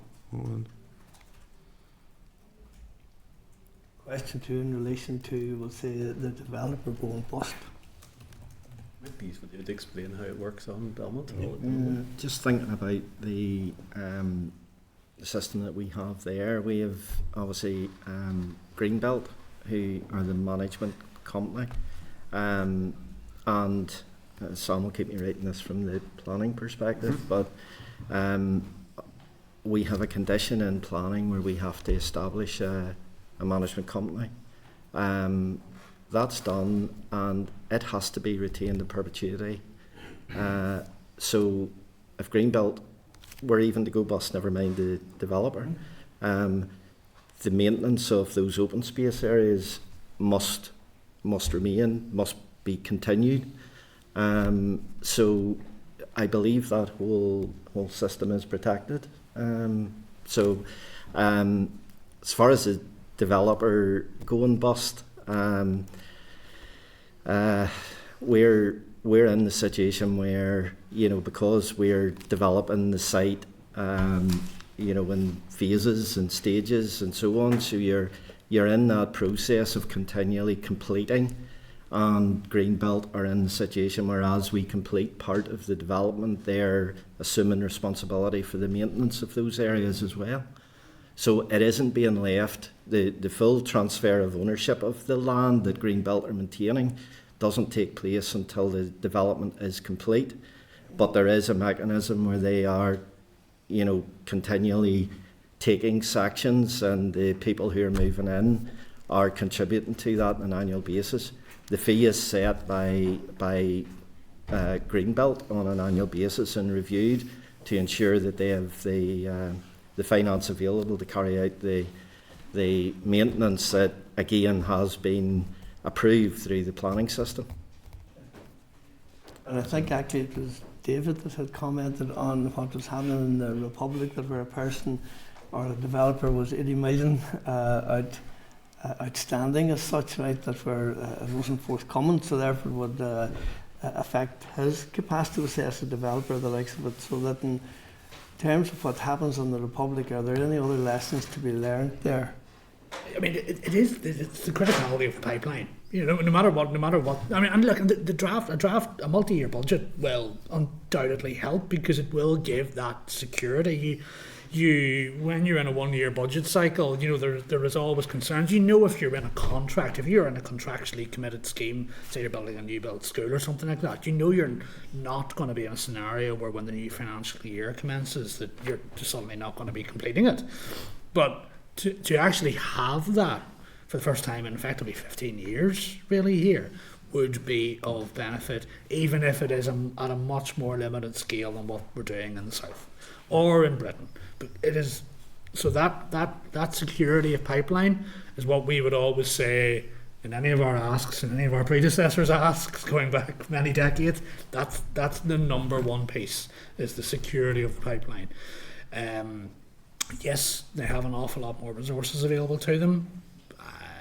Our argument is there are things that we could do to grow that within powers that already lie within this place. But that's a political decision, but it's just we're giving an option. It was in the Republic when they don't know what the charges. Yeah, no, that's and that's a position that they have taken. We are not advocating. I mean, again, I suppose you're into semantics. We are not advocating water charges.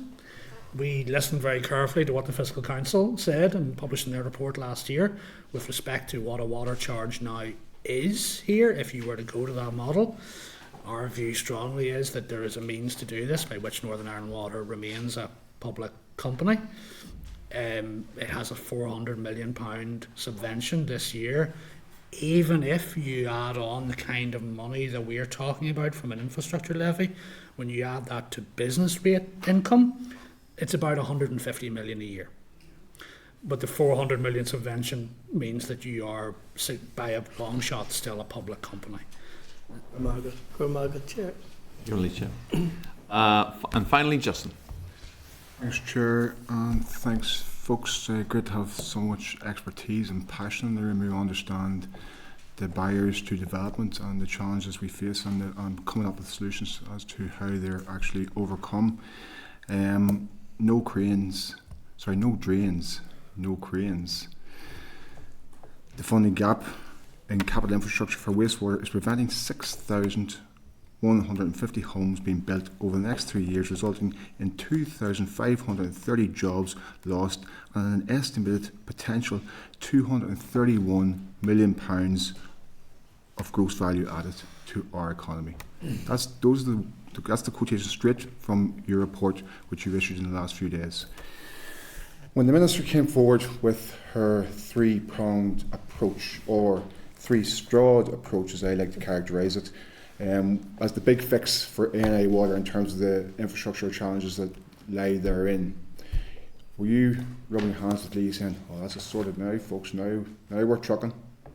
Or did that inspire confidence in terms of the Minister's three-pronged approach? And did she consult with you before proposing her three-pronged approach, or three-strawed approach? Listen, we've had many discussions with the Minister and indeed her predecessor who started the three-pronged approach, and we've always been very clear, nothing wrong with any of the three prongs.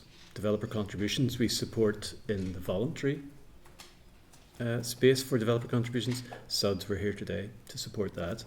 Extra funding around the executive table, good luck. Yes, we could be sitting in front of each of the committees of this House who are all facing similar pressures, and we understand that there is no magic money tree. So as a three-pronged approach, each of the three prongs is worthy, but we've always been very concerned none of them address the quantum of the problem that we do have today unless some huge amount of money suddenly became available to the executive. And as David has already said, if we could get direct extra funding from Westminster, that would be ideal. I don't think any of us think that's around the corner, unfortunately.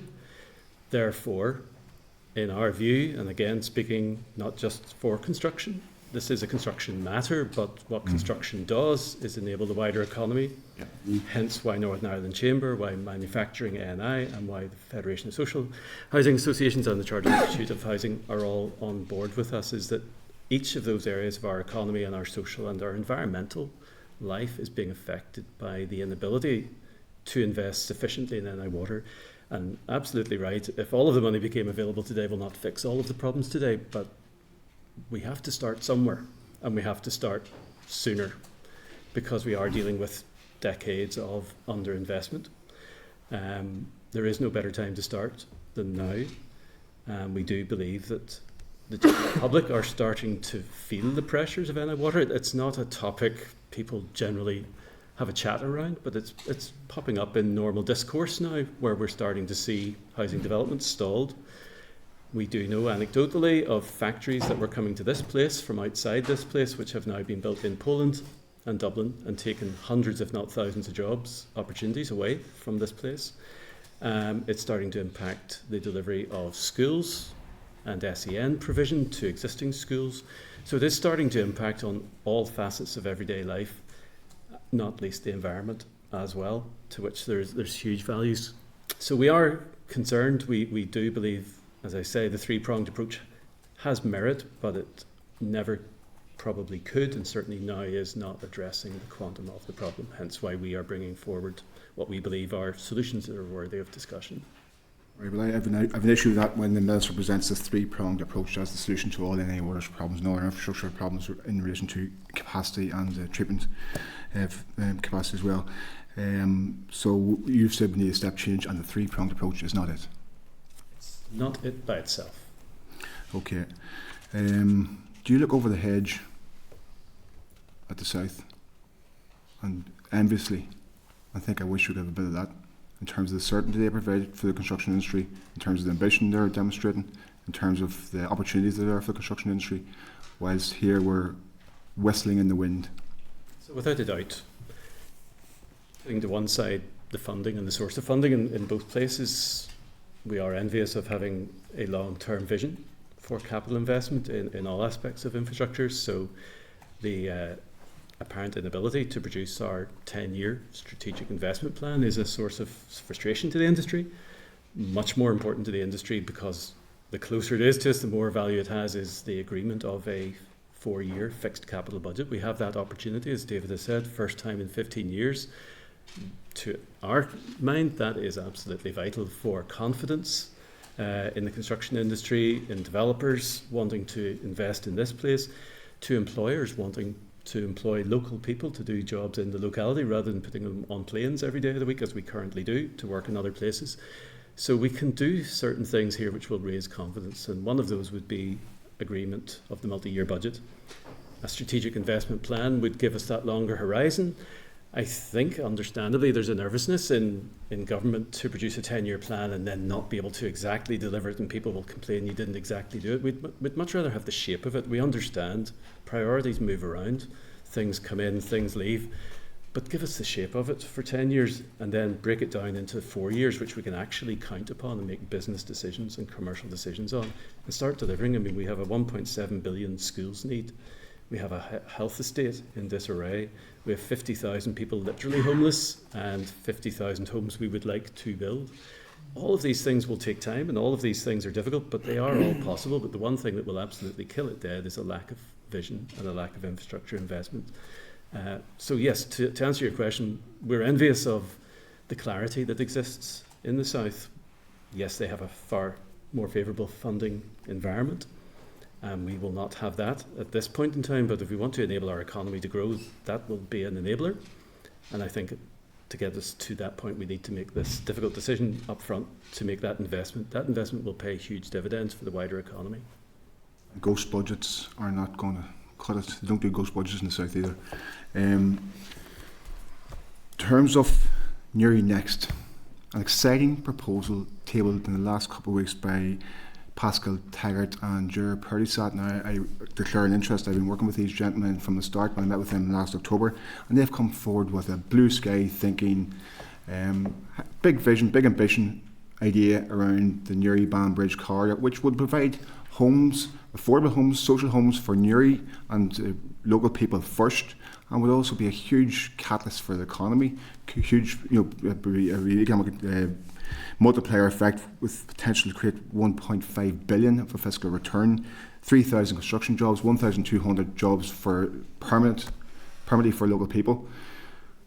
To what degree do you support that proposal, and do you think it should be explored properly by our infrastructure minister instead of whistling in the wind with a three-strawed approach? Do something meaningful and real that can really make a difference to the lives of people here, and can be a catalyst for this island and move us forward in a positive manner. Where does industry sit with that? Listen, we're always receptive to exciting proposals, regional proposals, providing regional investment, the city deals. Another great example of how we can focus on infrastructure investment, but again, even our existing city deals, which are being rolled out at the moment, are hitting problems with infrastructure connections, primarily water. Expansion of McKee campus is also potentially being hit by problems there. We're having to make rational, on-the-ground decisions between the needs of social housing versus student housing, for example. So I think it's very important that those types of studies are conducted, because they give us an aspiration, they give us the reason to invest. But I think, again, all of that is predicated on us having sustainable and reliable funding, which can be ring-fenced for key projects which are identified and the executive would adopt as, if you like, priority investments. And that was the purpose of the city deals, which received Treasury investment as well. Those are all very good incentives for the economy, but again, I think without the underlying infrastructure investment, we could be waiting. The funding model proposed is Shared Island and Interreg, potentially taking it off the executive's funding burden. Is that something that our minister should be properly interrogating and exploring?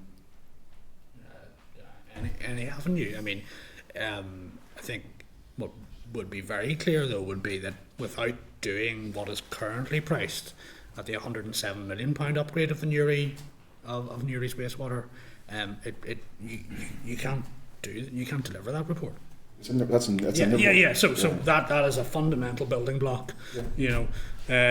So it's not without that it is no drains, no drains. It's not achievable. I mean, I think Banbridge is pretty much at capacity as it stands.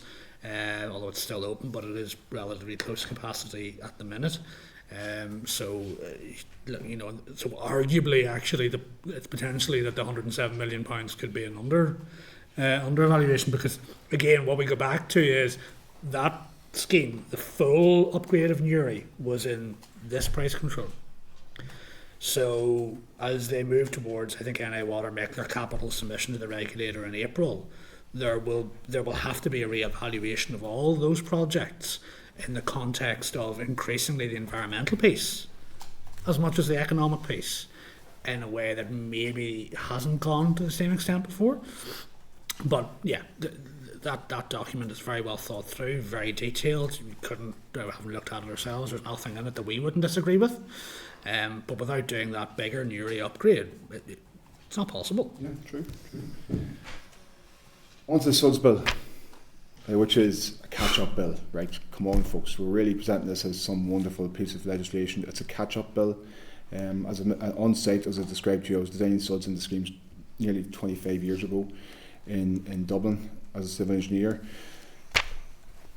In terms of the design criteria for SUDS and soft SUDS, as should be applied, obviously we have the design manual for roads and bridges for roads, and if we're talking about the A1 dueling, there are multiple departures from that. But in terms of the guidance for SUDS, what is the document in the south? They currently have the South Dublin or Wicklow, so each council area might have a different criteria. Where is your thinking on one universal document that will govern design of SUDS and soft SUDS into schemes? Hard SUDS and soft SUDS. Yeah, I think one central guidance document is probably the right way to go, with one approval body that would function as a statutory consultative to planning process, much like the DFI Roads, DFI Rivers do, rather than having disparate guidance approach across a range of councils. I think one central document DFI produced that all councils can attach material weight to, and then engage the statutory consultee for that expert review of the proposal at hand. And statutory consultation will be Rivers Agency. We think so, properly resourced. We think that's probably the right direction. Folks, thank you very much for your evidence. Thank you, Justin. That's everybody. I just have a couple of things I just want to check in terms of my understanding of one on SUDS and one on the wider issue. And just stop me when I get any of this wrong. One of you gentlemen decide to build 15 houses in Londonderry as a part of a development. When you build those houses, all those connections are correct and separate, i.e. there's a storm drain and there's a sewage connection. Okay, so any new houses are built and they have the right sewage system already in place. SUDS reduce stormwater going into the system, which should be going to a river probably, and a SUD reduces the level of flow into that river and slowly disperses it. There's still people nodding. Our issue in terms of all the things that we've discussed today is because we do have stormwater going into sewage pipes, increasing the volume of that, and those are called generally misconnections, and we have a lot of volume going into sewage treatment plants, and that's problematic, and the sewage treatment plant deals with that by, when it's under too much pressure, sends it into a river. Still so far so good? Okay. So I just go for it, Mark. One item. The foul sewers are known as combined sewers when they both carry storm and foul. Okay. So, and that's where the issue is, because predominantly back 40, 50 years there was quite a lot of combined sewers built. Yep. So those convey that water as both, and that's what is over exerting the wastewater treatment plants, because putting the pressure on. Yes. So okay. What the stormwater offsetting is trying to remove that storm from that combined sewer, okay, and directing it to a receptor, which is a river or a stormwater pipe, designated stormwater pipe, which then releases the capacity within the combined sewer. Okay. And I think it's also fair to say, Chair, that over the last 40 years, I would probably hazard a guess at, no new developments in that time have been combined sewers. They have been separate storm and foul. That said, where the two pipes discharge onto a main highway or whatever, there may only have been one pipe at that position, and that would have required the storm and the foul to combine at that point and discharge into what Mark's talking about as the combined sewer. NI Water won't let us do, under the adoptable Article 161, we can't do a combined system within a site. It has to be a separate system. Yeah. Yeah. Okay. And that even was back to Article 17s before it became Article 161s. Okay, so the stuff that's being built at the minute is being built correctly, and the SUDS, if it goes through, the new builds, this new build in Londonderry, it is going to. You see, thanks for that. Because I managed to get it in twice there. It is going to reduce the level of water going into possibly a combined sewer. Is that fair to say? Yeah. So, and slow it down. Yeah, I think the distinguishment between is that the soft SUDS retains the water that we discharge to, whether it be the river, watercourse, storm pipe, combined sewer. But what the soft SUDS is, it's removing the necessity for hard engineering, which is oversight pipes and that sort of stuff. So it helps the environment, all that there, sort of all those bonus words, if you want to call it. The common denominator between soft and hard, there's a hydro brake, and that controls the flow rate of the storm water into a river or a watercourse. Okay. That's the key. Yeah. Yep. Okay. So then final point on the wider issues, and we have obviously we've talked about the bill, we've talked about your view, and it's generally supportive of the bill, obviously, and committee is generally supportive of said bill as well. However, some of the issues that we've talked about today and have been raised in terms of if we don't get a handle on the sewage misconnections and the issues at Northern Ireland, the range of issues that Northern Ireland are facing into, and the impact those have. A lot of this stuff that we discuss is quite mundane. It's water, it's sewage, it's suds, you know, and perhaps you know, isn't as political as some other things that come through the Assembly, and perhaps isn't as eye-catching for the general public, and we've talked about that today as well. Would it be fair to say that the issue that we're facing into, and we've talked about the funding that's required to try and fix this, would it be fair to say that if we don't fix this issue, and just picking up on some of the things that have been talked about today at committee, young families who want to buy a house will find that house more expensive because we're limiting the amount of houses we can buy. Private industry may pick somewhere else to invest in for the same reason, and that would limit jobs in Northern Ireland, and it would generally lead to an increase in mortgages. Are any of those things unreasonable in terms of the problems? If we don't solve this, those outcomes are unreasonable. Can I just come in on that? David? At the minute, I work for a company, 60-year-old, same age as me, but that's beside the point. We're very concerned at the minute regarding the future of the company. We're living in a time now where numbers of properties that we can actually go and build, those numbers are diminishing annually. We're not replacing the land bank the way we were able to do 15 years ago. Mm-hmm. So we need a plan as well. Not only does the executive need to plan for the future and plan for the finances of how we're going to get this sorted, but we as a company need to plan. So the other aspect that can come here is that whenever we see our numbers dropping to a point where we need to make hard decisions, are we going to continue building 150 houses a year, or are we going to look to prolong the length of the company by reducing numbers? So we're going to have very hard decisions to make from a company perspective in the not too distant future, and that's worrying. Okay. You know. No, thank you for that, David. Last point from me.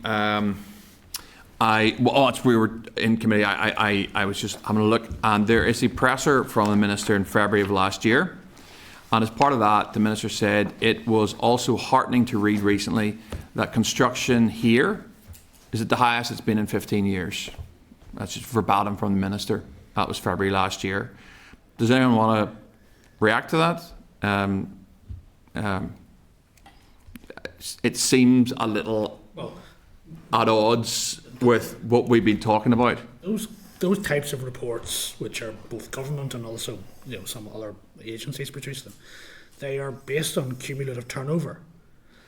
Okay. So you want to just explain what that means?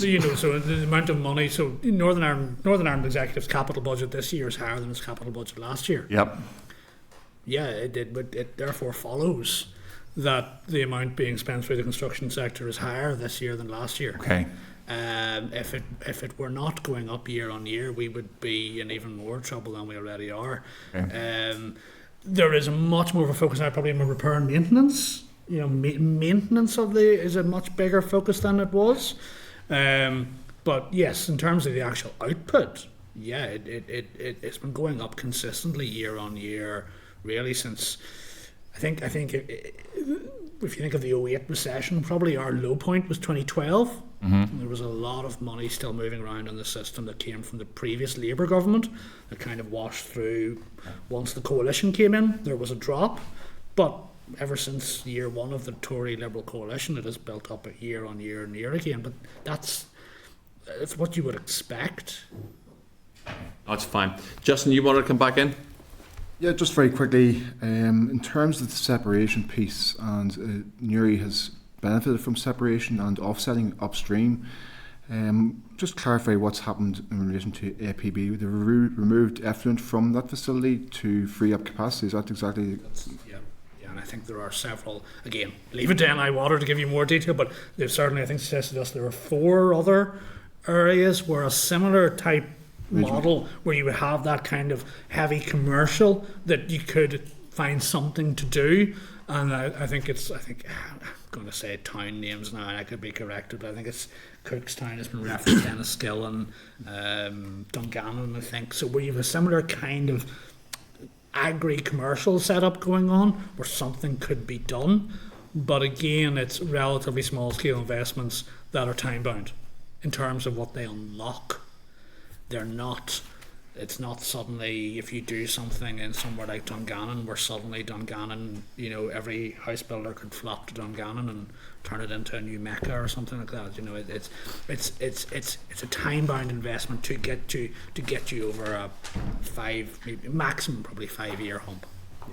And it's not actually just completely reopening the catchment for blind connection. So we were in a position where you had to do an offsetting, and you no longer have to.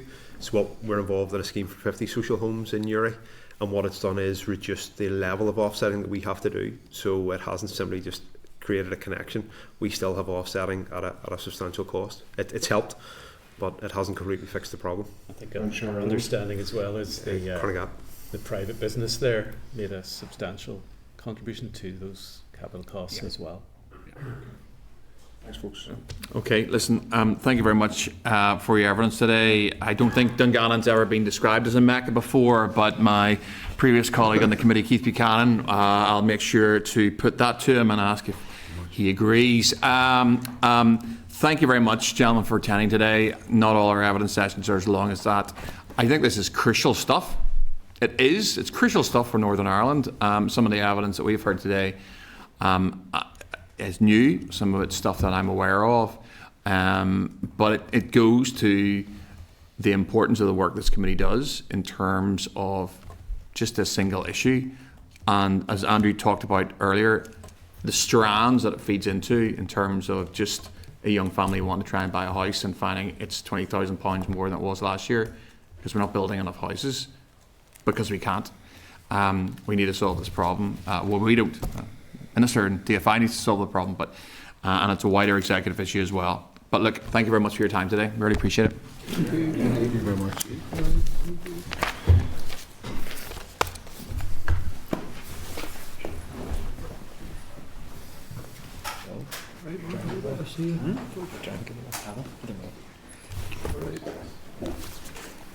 Do it quick.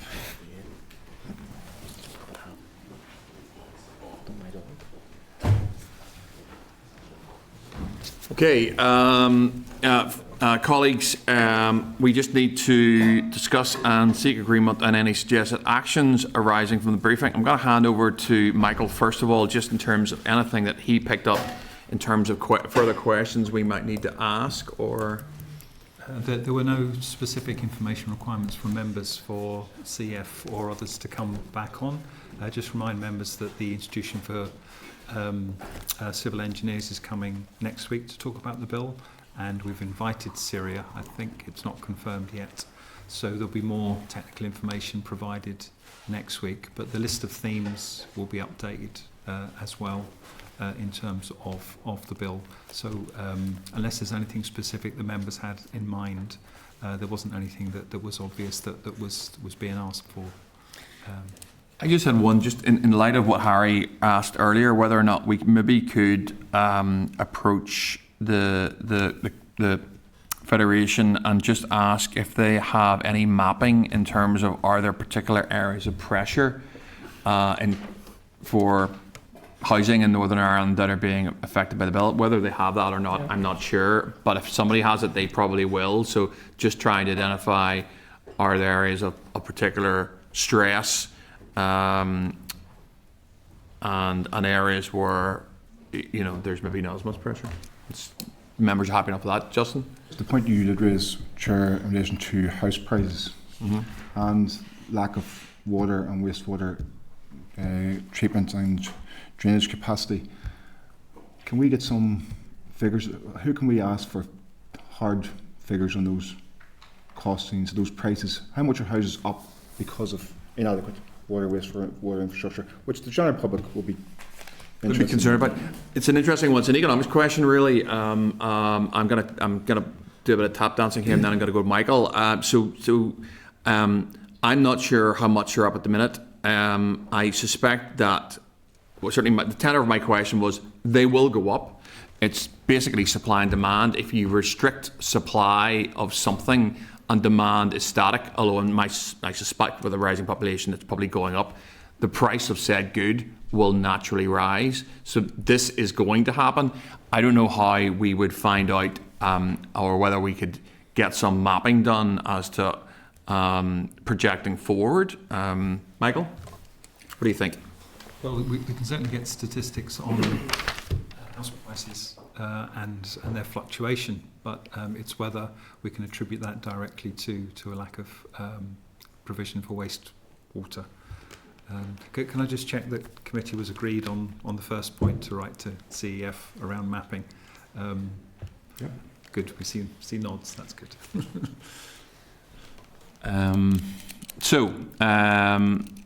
We could get some information on house prices.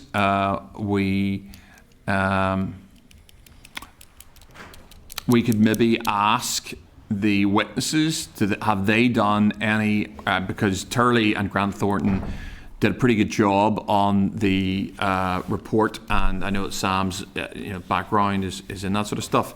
We could certainly ask them if they've done any mapping or any projection sort of stuff. Members are happy enough to even ask them that question. Yeah, happy enough? Okay. Anything else anyone wants to raise in the back of that, or any questions? Carl. Sure. We mentioned the PC28 there, yeah? No. So I think, to be fair, and I mean, I appreciate as a committee our scrutiny road, but we need to seriously have a chance and have a look at that, what's coming next. I mean, I don't know what we can do. Obviously, we're waiting on it, because I had a good chat with the utility regulator, and like the 5 PCs beforehand, there's a fee there put forward, and the utility regulator's role and responsibility to sign off and all that there.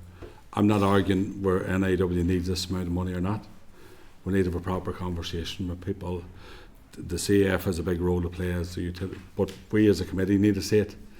To see exactly where we're at with. So it unlocks all that there, and whilst today was about suds, planning and all those things have a big issue to play in local authority and everything else. But so let's have a say. I don't know what can we ask about the PC at the minute, or where we're at. I mean, I know what's been submitted, the process has been there, and the utility regulators had to say or dealing with it at the minute. Yes, I think it's out of consultation at the moment. Yeah.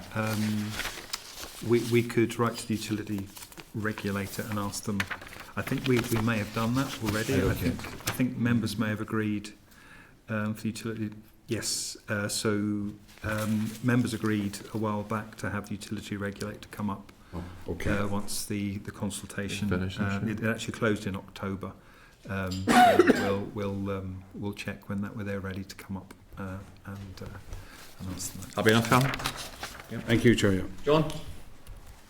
Yeah, thanks, Chair. Really good evidence session, I thought. Very worthwhile. One of the things just maybe worthwhile flagging up is this ongoing points that they and others make about the guidance when it comes to planning authorities regarding SUDs and the difficulties Antrim construction and others have faced up to now, and the need for that consistent approach. I know that will be key to how this works out. And he mentioned Cardiff. I'm just wondering how best members think maybe to take that forward and to get the most out of looking at what works well and how we can influence how the department works this out going forward. If you want a suggestion from me, is maybe we get another paper on that potentially, or we look at the suggested Cardiff model to see what benefits can be from that, what can be taken from that potentially. Yeah. John, are you aware that there's a cat on your shoulder? Come on, John. Do you call the cat Cardiff? Yeah. It reminds me of that clip, John, during COVID when the kids started coming into the room and the guy was Don't shout, John, don't shout. live on BBC. But at least you didn't shoo the cat away. Fire the cat out through the window. What's the cat called, John? That's Autumn. Autumn. Hey, Autumn. Yeah, she's probably looking fed. Yeah, don't let him hit the boards. Don't let him hit the boards and the wallpaper, whatever you do. My son joined me last week for a chat with the Modern Slavery Commissioner, John. So, and he's 10 and had a very detailed chat on Zoom in my study. So, representation. So. No. But she told me later he made more sense than I did. Right. So, look, John, if you're content, we'll maybe get. Yep. Sorry. Chair, just for members' information, there's some information about the other models in the bill paper, the research bill paper that's in your bill folders. I'm also aware that the previous committee went to Wales to look at SUDS there, so the committee could ask for Rays to draw that information together, just in a paper. Yeah. The learning from that trip from the previous mandate, if members were content. It's fine with me. Members content on that one? John? Content with that, Chair? Yes, that's very useful. Thanks, Michael. And thanks to you and Autumn for their contribution. There you go. She usually makes more sense than me, definitely. Yeah. Okay, so that is the oral evidence complete and actions following. Item 8 is a speed limit review. It's at page 77 of your pack, and there is notification from the department that they're going out to consultation on page 79. Sorry, page 77. Page 79 is the consultation. I just need agreement to schedule an oral evidence session at an appropriate time in the forward work programme. Are members agreed? Agreed. And just to note, I think there's a really positive step from the Minister. I think this could make a difference, and could be really, really good. So yeah, let's wait to see what comes from that. Item 9 is an SL1, the Glencairn Road Belfast Abandonment Order Northern Ireland 2026. Just need to let members know that, as mentioned in last week's meeting, SL1s will now be subject to a new process that was introduced on the 5th of January 2026. The committee considered 2 SL1s under the new process last week. There are a number of standard actions which, with the agreement of the committee, will now be taken forward each time an SL1 is considered. The committee is asked to agree these as follows. I need to ask if you agree to issue a call for views for each SL1 using the standard survey and to publish the SL1, the draft SR and any relevant documents from the department on the committee website. Are members agreed to that? Great. I need to ask you if you are content that committee staff seek information from the department where necessary on any matters raised during each SL1 stage, including in the survey, and that all information provided by the department will be provided to the committee to inform its decision making on this proposal. Are members agreed to that? And I need to ask members to agree to publish any responses received to the committee survey for each SL1 after they have been considered by the committee. Are members agreed to that? Okay. Well, then I'll take you to page 183. That's a clerk's memo on the SL1. At page 185, there is the SL1. And at pages 188 to 194, there are the documents in relation to this proposal. I need to seek committee agreement to note the receipt of this SL1 and the proposed draft statutory rule, to issue a survey for committee staff to seek information from the department, and to publish the documents and survey results on the website. Are members agreed? Agreed.